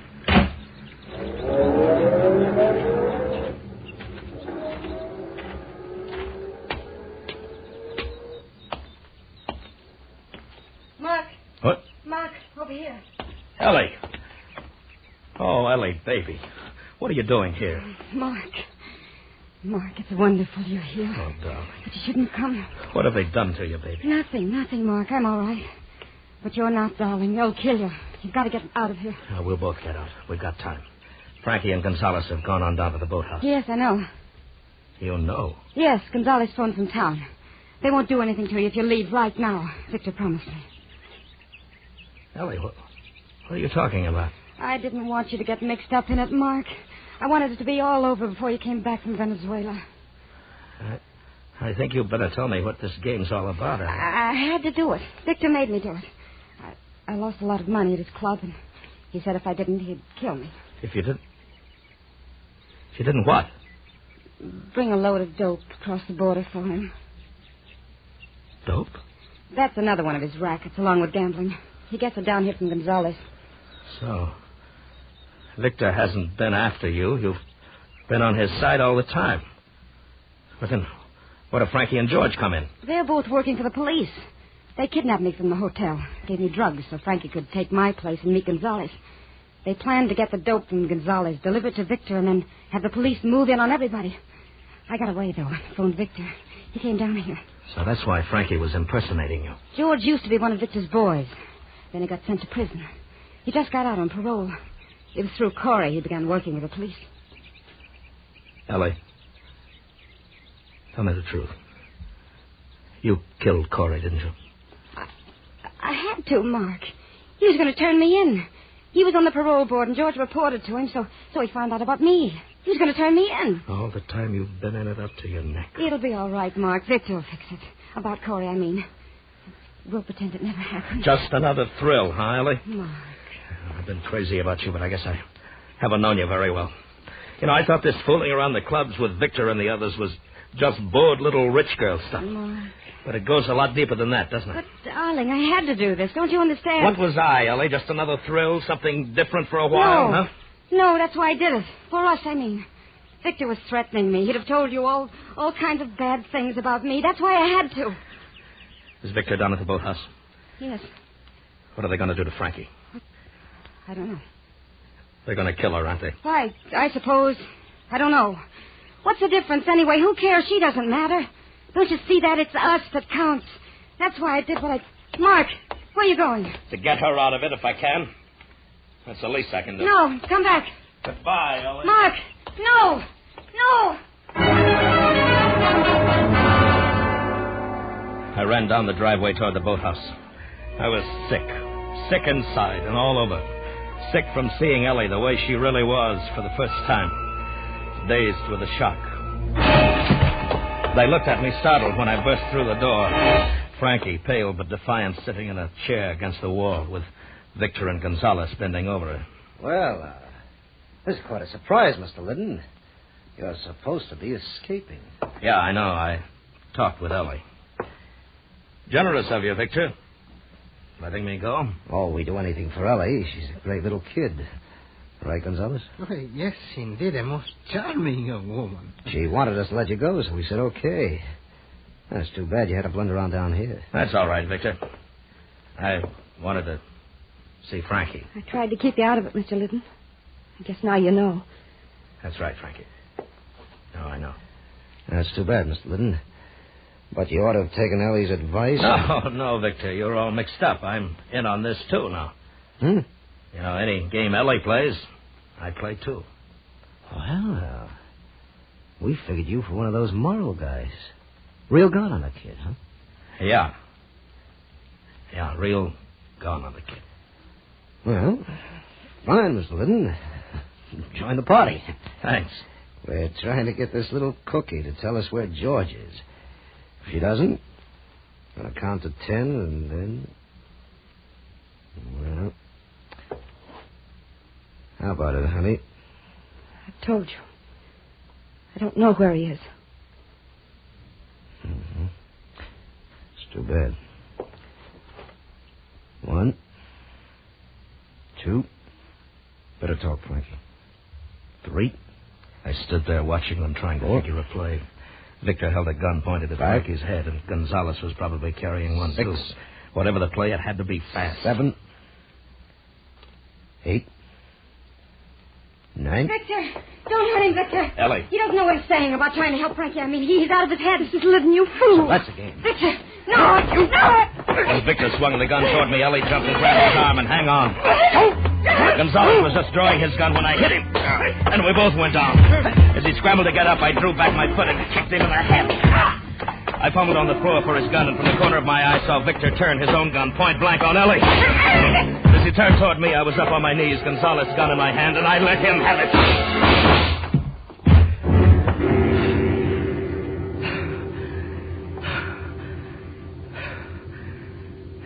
Are you all right, Mr. Liddon?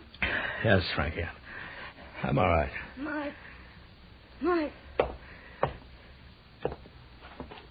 Yeah, baby. Mark, it would have worked out all right. No, it would. Sure, Ellie. Of course it would, Ellie. We'd better get her to a doctor, Mr. Liddon. I wanted it to. Please believe me.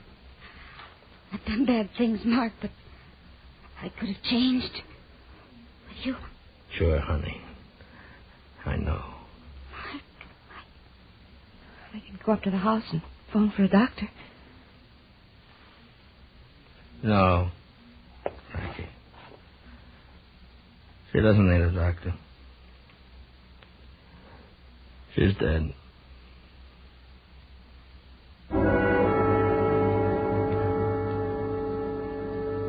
Well, that was it. Whatever Ellie was, whatever she'd done, I loved her more than anything else in the world. A love like that becomes a part of you. And even when it gets diseased, it has to be cut out. It leaves a deep wound. It takes a long time to heal. If I'd known more about it, I may have acted differently. She might still be alive. I don't know. As it was, I'd done the only thing I could. I'd followed her. I'd followed her clear to the end.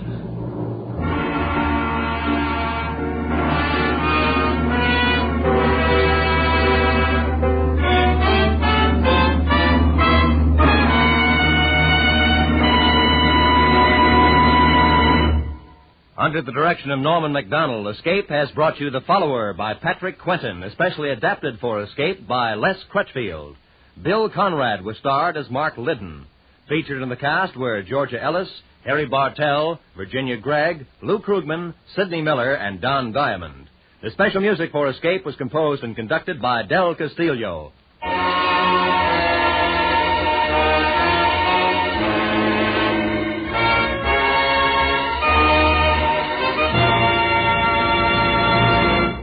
just a moment, we're going to ask you to stay tuned for Bill Goodwin and $1 a Minute.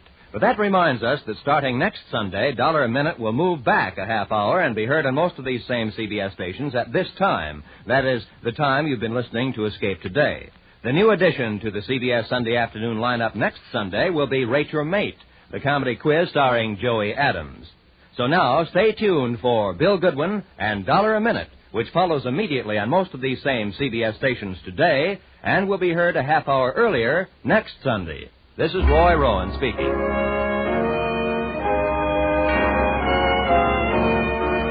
This is CBS, the Columbia Broadcasting System.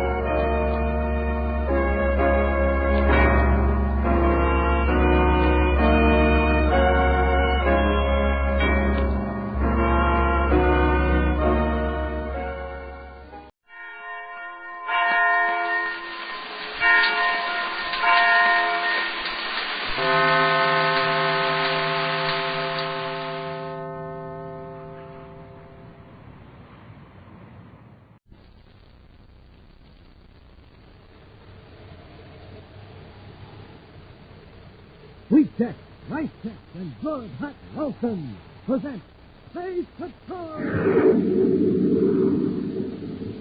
High adventure in a wild, vast vision of space.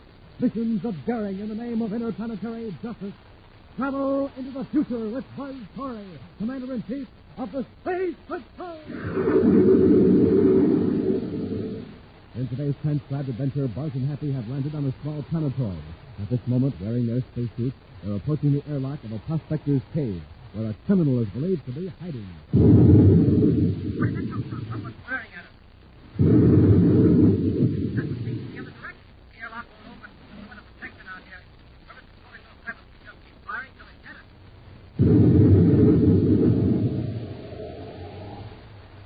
We'll be back in just a moment with today's Space Patrol story, A Magic Space Pictures.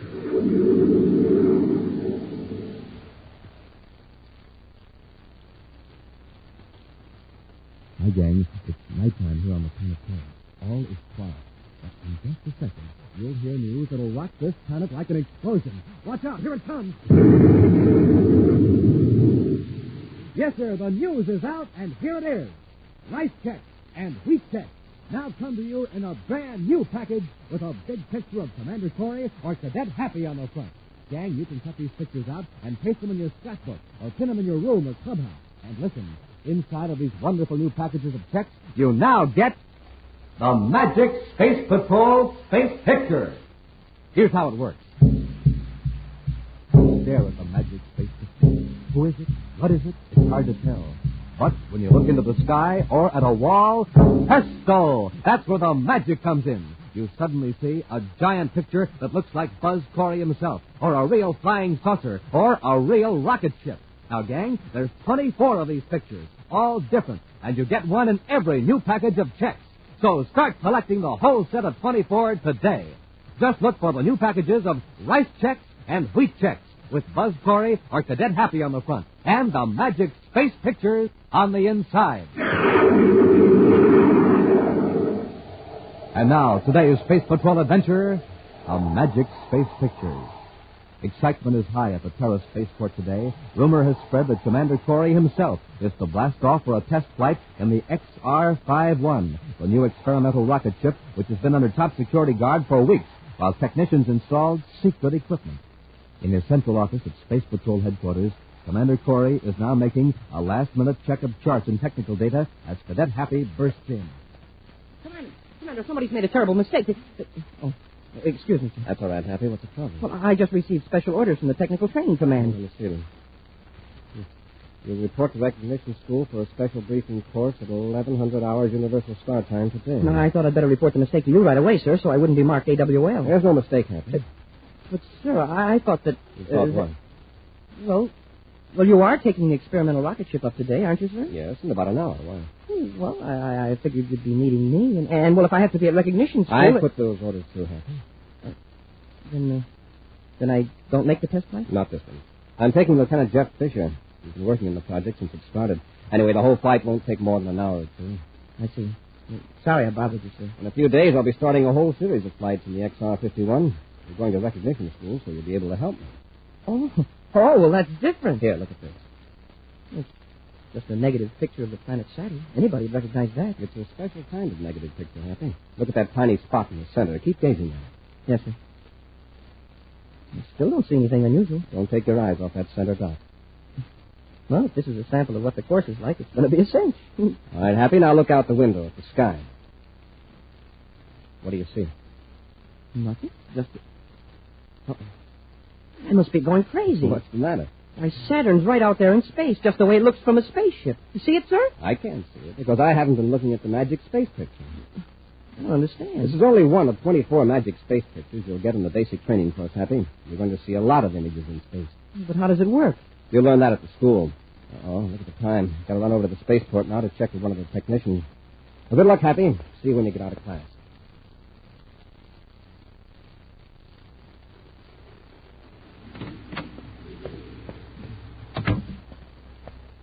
Oh, Commander Corey, may I help you? Oh, yes, Bannock. I just dropped in to see if Lieutenant Fisher picked up all the equipment we need for the test. It's all in the ship, sir. I checked it myself. Fine.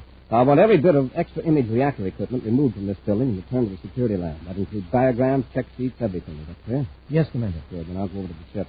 I want full security measures observed. Tell your men that, Bannock. All right, Commander. Good luck.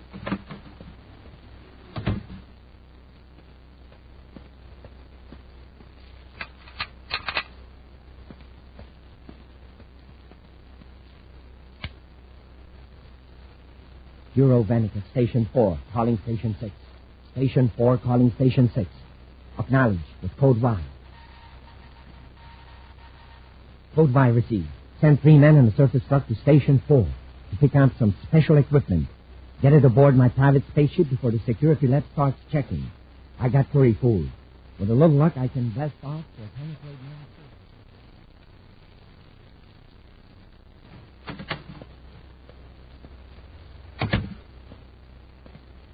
Oh, what a day. How'd you get along in class, Happy?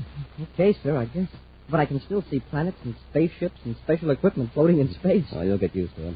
They had us look at pictures, and, well, the way I did here in the office. Only we were in front of a sort of brainograph machine. That's right. You've seen how our brainograph screen shows an image of a person's thoughts. Yes, sir. Well, our scientists have found a way to make those images send electric impulses to relays and motors and instruments. Just the way our brain sends impulses through the nerves to the muscles.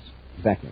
Only the image reactor is much faster. Ordinarily, when you think of an action you want to perform, your hand throws a switch or moves a control. With this new device, your thought throws the switch. And the purpose of these magic space pictures is to train us to project the correct image at the right time. That's right. After you've mastered the technique, Happy, you can maneuver the XR-51 from blast off to landing with your hands tied behind your back. Wow. So that's the big secret of the XR-51. There are a lot of bugs to get out of it before we can equip all Space Patrol ships with it, but we want a supply of trained pilots ready to take over. Your private space phone, sir. Space Patrol headquarters, Corey here. Oh, yes, Robbie. What? When was this discovered? I see. Space phone and all planets alarm. I'll blast off right away. Corey out. Come on, Happy, let's get to Terra 5. Oh, what's wrong, sir? Some of the image reactor equipment and the key designs have been stolen from the security lab. How? All we know is that a technician named Juro Vanek has disappeared. Major Robertson says Vanek blasted off from here about 20 minutes ago. Come on, Happy, we're going after him.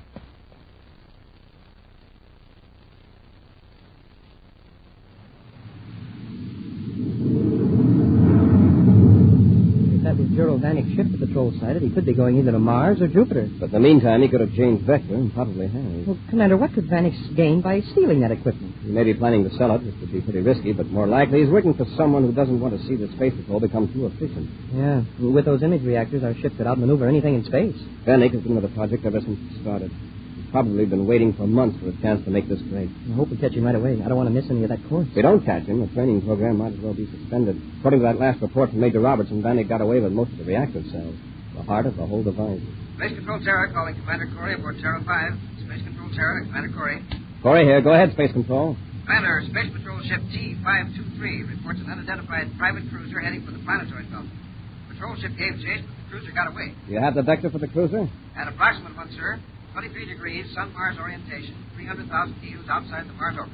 He's way off the Jupiter lane. Space Control, inform Major Robertson. I'll proceed toward the planetoid belt in Sector J. Corey out. So Vanek isn't going to Jupiter. Well, he can't hide out in the planetoids very long. They're just chunks of rock with no atmosphere and no food. How about all the prospectors who live on the planetoids? Well, even they have to make trips to the nearest planet 2 or 3 times a year for supplies. Vanek is probably just trying to throw off pursuit. We'll see.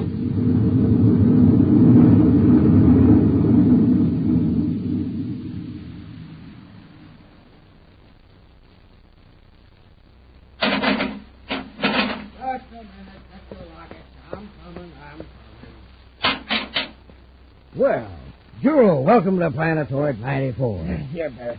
Take some of this stuff. Let's get out of this area. My, you have got a load, haven't you? Here, I'll give you a hand. Just set it down. And close it in the door. Sure.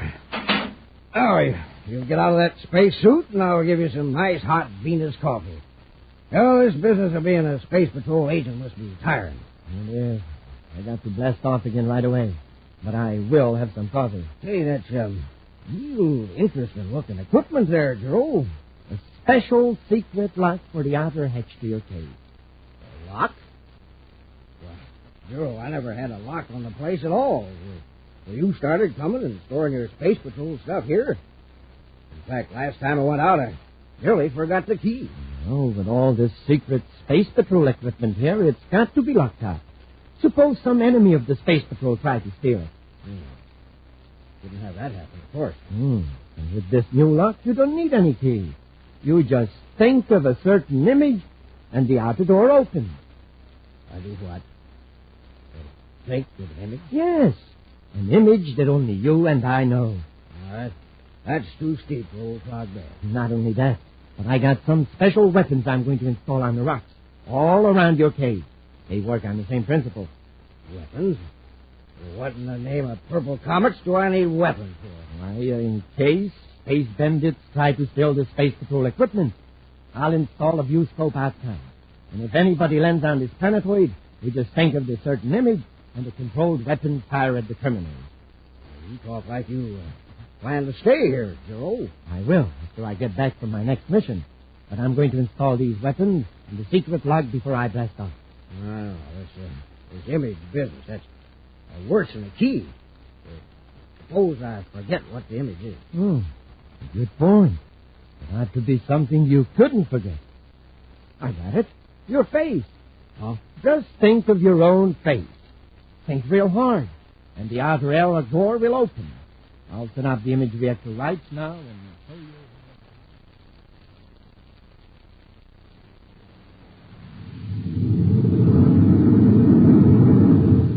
Juro, Vanek must be in another part of the planetoid belt, sir. All we've seen in the viewscope are those chunks of rock. Hundreds of them. Happy, look at the viewscope to starboard.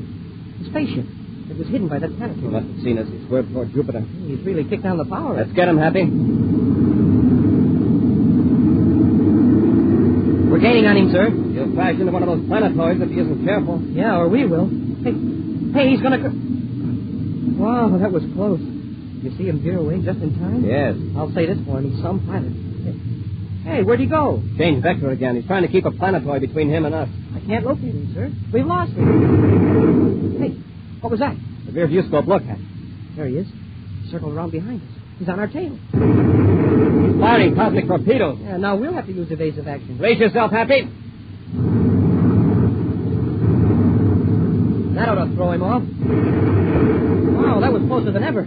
Vanek's nearly as quick as lightning at those controls. He is, Happy. Vanek's ship is equipped with an image reactor. Unless a miracle happens, his next shot will blast us to bits. We'll return to Space Patrol in just a moment. Say, gang, here's big news. Big news. Remember that picture of Saturn, the one Commander Corey told Cadet Happy to look at? Remember what took place after Hap looked at it? Hap thought he saw the planet Saturn in the sky. Well, gang, how would you like to have some magic pictures that work just like that? Here's where you'll find them. Inside the new Rice Chex and Wheat Chex packages. The new packages with a picture of Buzz Corey or Cadet Happy on the front. Now, there's 24 of these magic space pictures, and they're all different. And you get one in every new package of Chex. Saturn, Commander Corey, Cadet Happy, rocket ships. These and 20 other fascinating pictures appear on the magic space pictures. You'll want all 24. Here's how they work. You stare at the mysterious picture. What is it? Who is it? You can't tell for sure. Not till you look at the sky or at a wall. That's when the magic goes to work. floating in space is a giant picture that looks like a real rocket or a real planet. Man, oh man, it's lots of fun. So, gang, hurry. Get the new packages of Rice Chex and Wheat Chex with Buzz Corey or Cadet Happy on the front and the magic space pictures inside.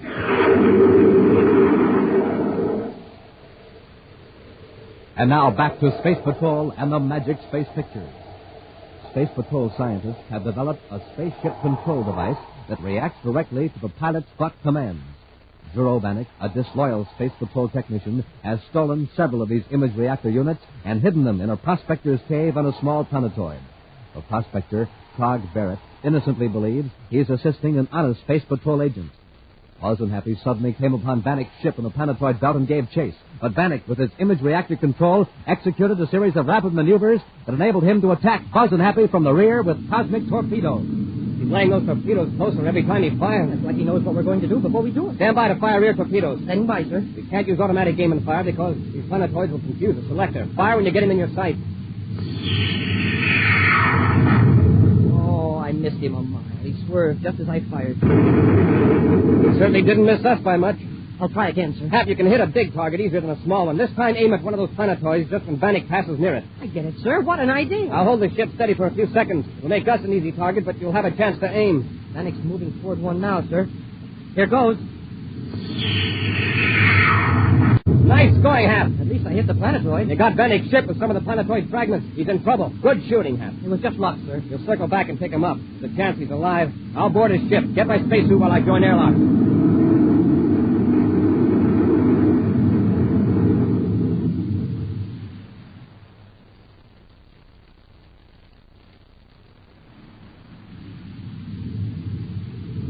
Cadet Happy calling Commander Corey. Go ahead, Happy.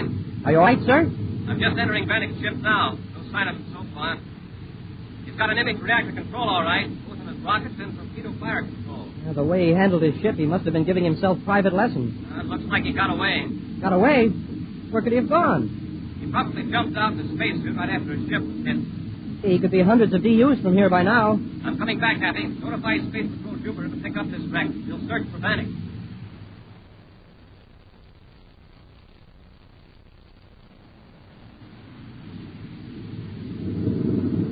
Bannock calling Fort Barron on planetoid 9. Bannock to Barron. Hello, Juro. There's nobody on planetoid 94. I'm not there. Barron. It's this Trough Barron. Yep, who'd you think it was? Barron, listen. I'm in trouble. You've got to help me. Trouble? What happened? I'm in a space drift in the planetoid belt. Now, what in the name of Jupiter's moons are you doing out there? Don't ask questions, just listen. I was attacked by space bandits. They even after my ship when it was damaged. They don't know I got away. They got to find me and pick me up before they come back. Space bandits? In the planetoid belt? Yes. Where are you? In my ship. I'm heading for planetoid 867. I'll pick you up, Juro. Hurry, please. Here are my coordinates. Close as I can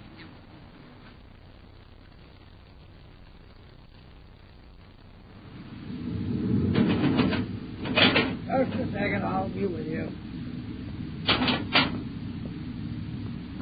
There. Let me help you open that helmet face piece here. There you are, Joe. Get back to the control truck. Let's get away from here quickly. Sure. Oh, thanks for picking me up. Oh, that's all right. After all, it's the only neighborly thing to do. You all right, Joe? Yeah, I'm okay. Now, let's see. You better take me to Mars.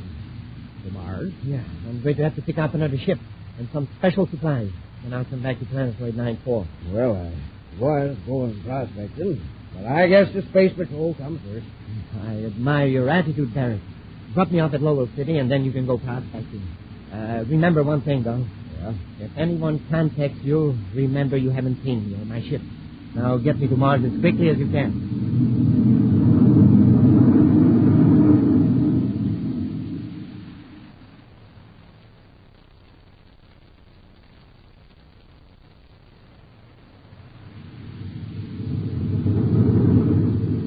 Wow, Juro really disappeared.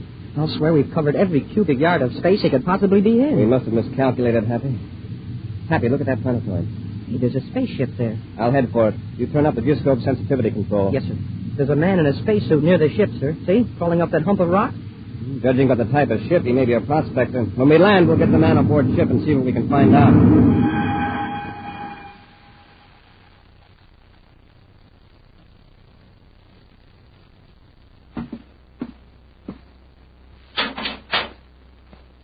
How do you do? As you probably know, we're space patrolmen. I'm Commander Corey. Well, I'm glad to know you, Commander. I'm Rod Barrett.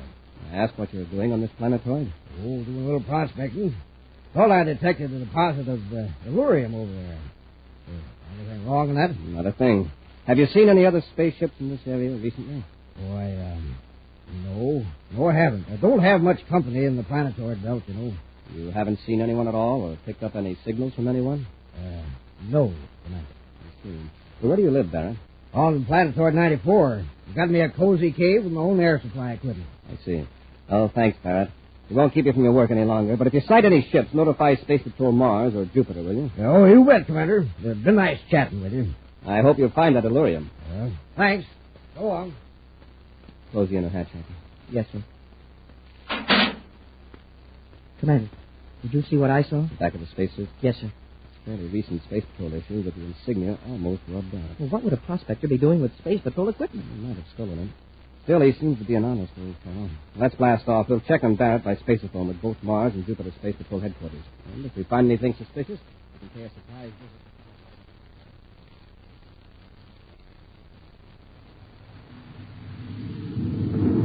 Everything's in good shape back aft, Commander. I made a thorough instrument check on the power and air control. Good. I just got a report from Mars headquarters on Barrett. He's got a clean record. But early this morning, his ship landed at Lowell City Spaceport. A man got out, and then Barrett blasted off again. But he told us he hadn't seen anybody. I'd like to know who that man was that Barrett dropped off on Mars.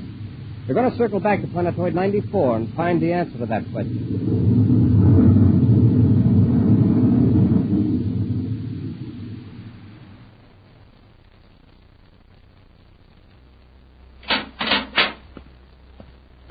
Howdy, Joe. Oh, what a trip I've had. When did you get back from Mars? A couple of hours ago. Hey, that's a dandy new ship you got. There. What are you doing in that spacesuit? Why, I had to put it on to get to the cave from the ship. You know that. But that's my suit. The one I was wearing when you picked me up in space. So it is. Same size as mine. Oh, almost forgot. Some Space Patrol fellows landed on number 867 and asked me some questions. What? Oh, well, I didn't tell them anything. I said I hadn't seen anybody or any ships. You'd have been proud of me, Joe. What did they want to know? Oh, what I was doing. So I told them prospecting. Then when I told them I hadn't seen anybody, they blasted off. Real nice fellows. Commander Corey was the one I talked to. Corey? And he saw you in the spacesuit? Sure. What's wrong with blundering fool? Sure. What are you getting all upset about here? Get out of the way. Let me turn on the fuse scope. Look, Gerald, this is my home. I don't like being pushed around even by my friends. Get away and shut up. Look at that. A spaceship. And it's headed for a landing right near the cave. See what you've done? I haven't done anything. I don't see what you're so steamed up about. You don't, eh? That's Commander Corey. You let him here. You bungling old fool. Now, you see here. He's your commander. You can explain I was helping you there. Shut up. Just wait till Corey gets out of that ship. I'll fix him. I'll blast him off that planetoid. Well, what are you talking about? Those weapons. I rigged to cover the cave entrance from every angle. You're no space patrolman. You learn fast, Barrett. Get your hands off of me. You're not going to harm the commander. I won't let you. Let go. Now, keep out of my way. So I get Corey, I'll finish with you. And don't try anything else if you value your... Have your ray gun ready, Hap. I'll see if I can open the cave airlock. Yes, sir. Hey, where did that come from? Someone's firing at us. Hey, that one came from the other direction. Quickly, run for the cave. They're getting closer. One chunk of rock nearly hit me. The airlock won't open. Whoever's controlling those weapons can keep on firing till they get us. There's no protection out here. We're trapped. Hap, there's an image reactor unit here. And Jurovanic's inside. Yes, watching us through a view scope. If we only knew what image would unlock this hatch. He's got us bracketed now, Hap. You don't get in the cave, the next one will get us ashore.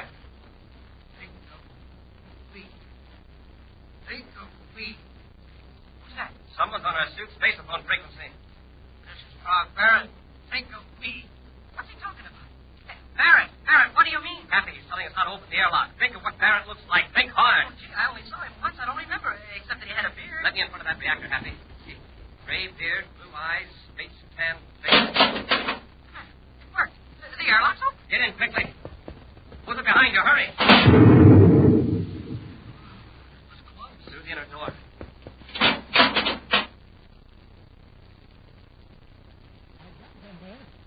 They were right in the line of fire when I... Corey. That's right, Bannock. Drop that ray gun. Stand back, Corey.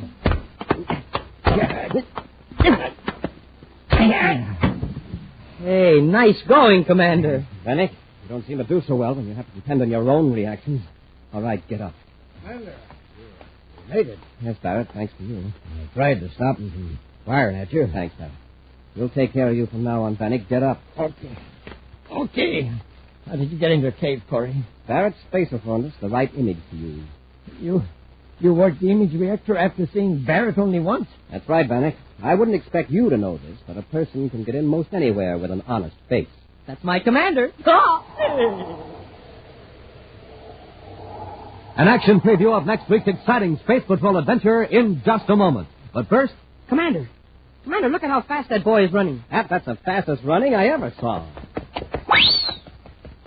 That boy's running to the grocery store, Commander. He's just heard the big news. You mean the big news that rice checks and wheat checks now have a brand new package with a big picture of the commander and me on the front? Yes, sir. Plus the news that inside of each of these brand new packages, you now get a magic space picture. Hope you'll follow that boy to the grocery store, gang. I'm mighty proud of those new packages of checks with my picture on the front. Hope you'll cut my picture out and paste it in your scrapbook. And hey, gang, you can also get rice checks and wheat checks now with my picture on the front. You can cut out my picture, too, and hang it in your room or clubhouse. That sure would make me happy. Don't forget, inside every one of those new packages of checks, there's a magic space picture. You stare at them, look in the sky, and wowee, you see a big rocket ship floating in space, or a speeding jet car, or whatever the subject of your magic space picture happens to be. There's 24 of them all together, and they're all different. And you get one in every new package of checks. So start collecting the whole set of 24 magic space pictures today. Just bring home the new packages of rice checks and wheat checks with Buzz Corey or Cadet Happy on the front and the magic space pictures inside.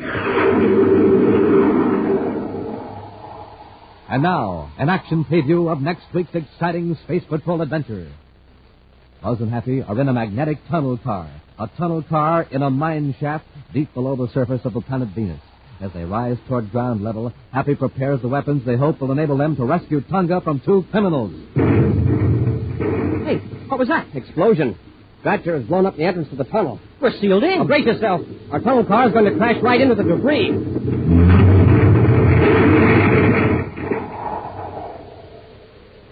Be sure to be with us next Saturday for the exciting story, The Caverns of Venus, when wheat checks, rice checks, and good hot Ralston again bring you Space Patrol!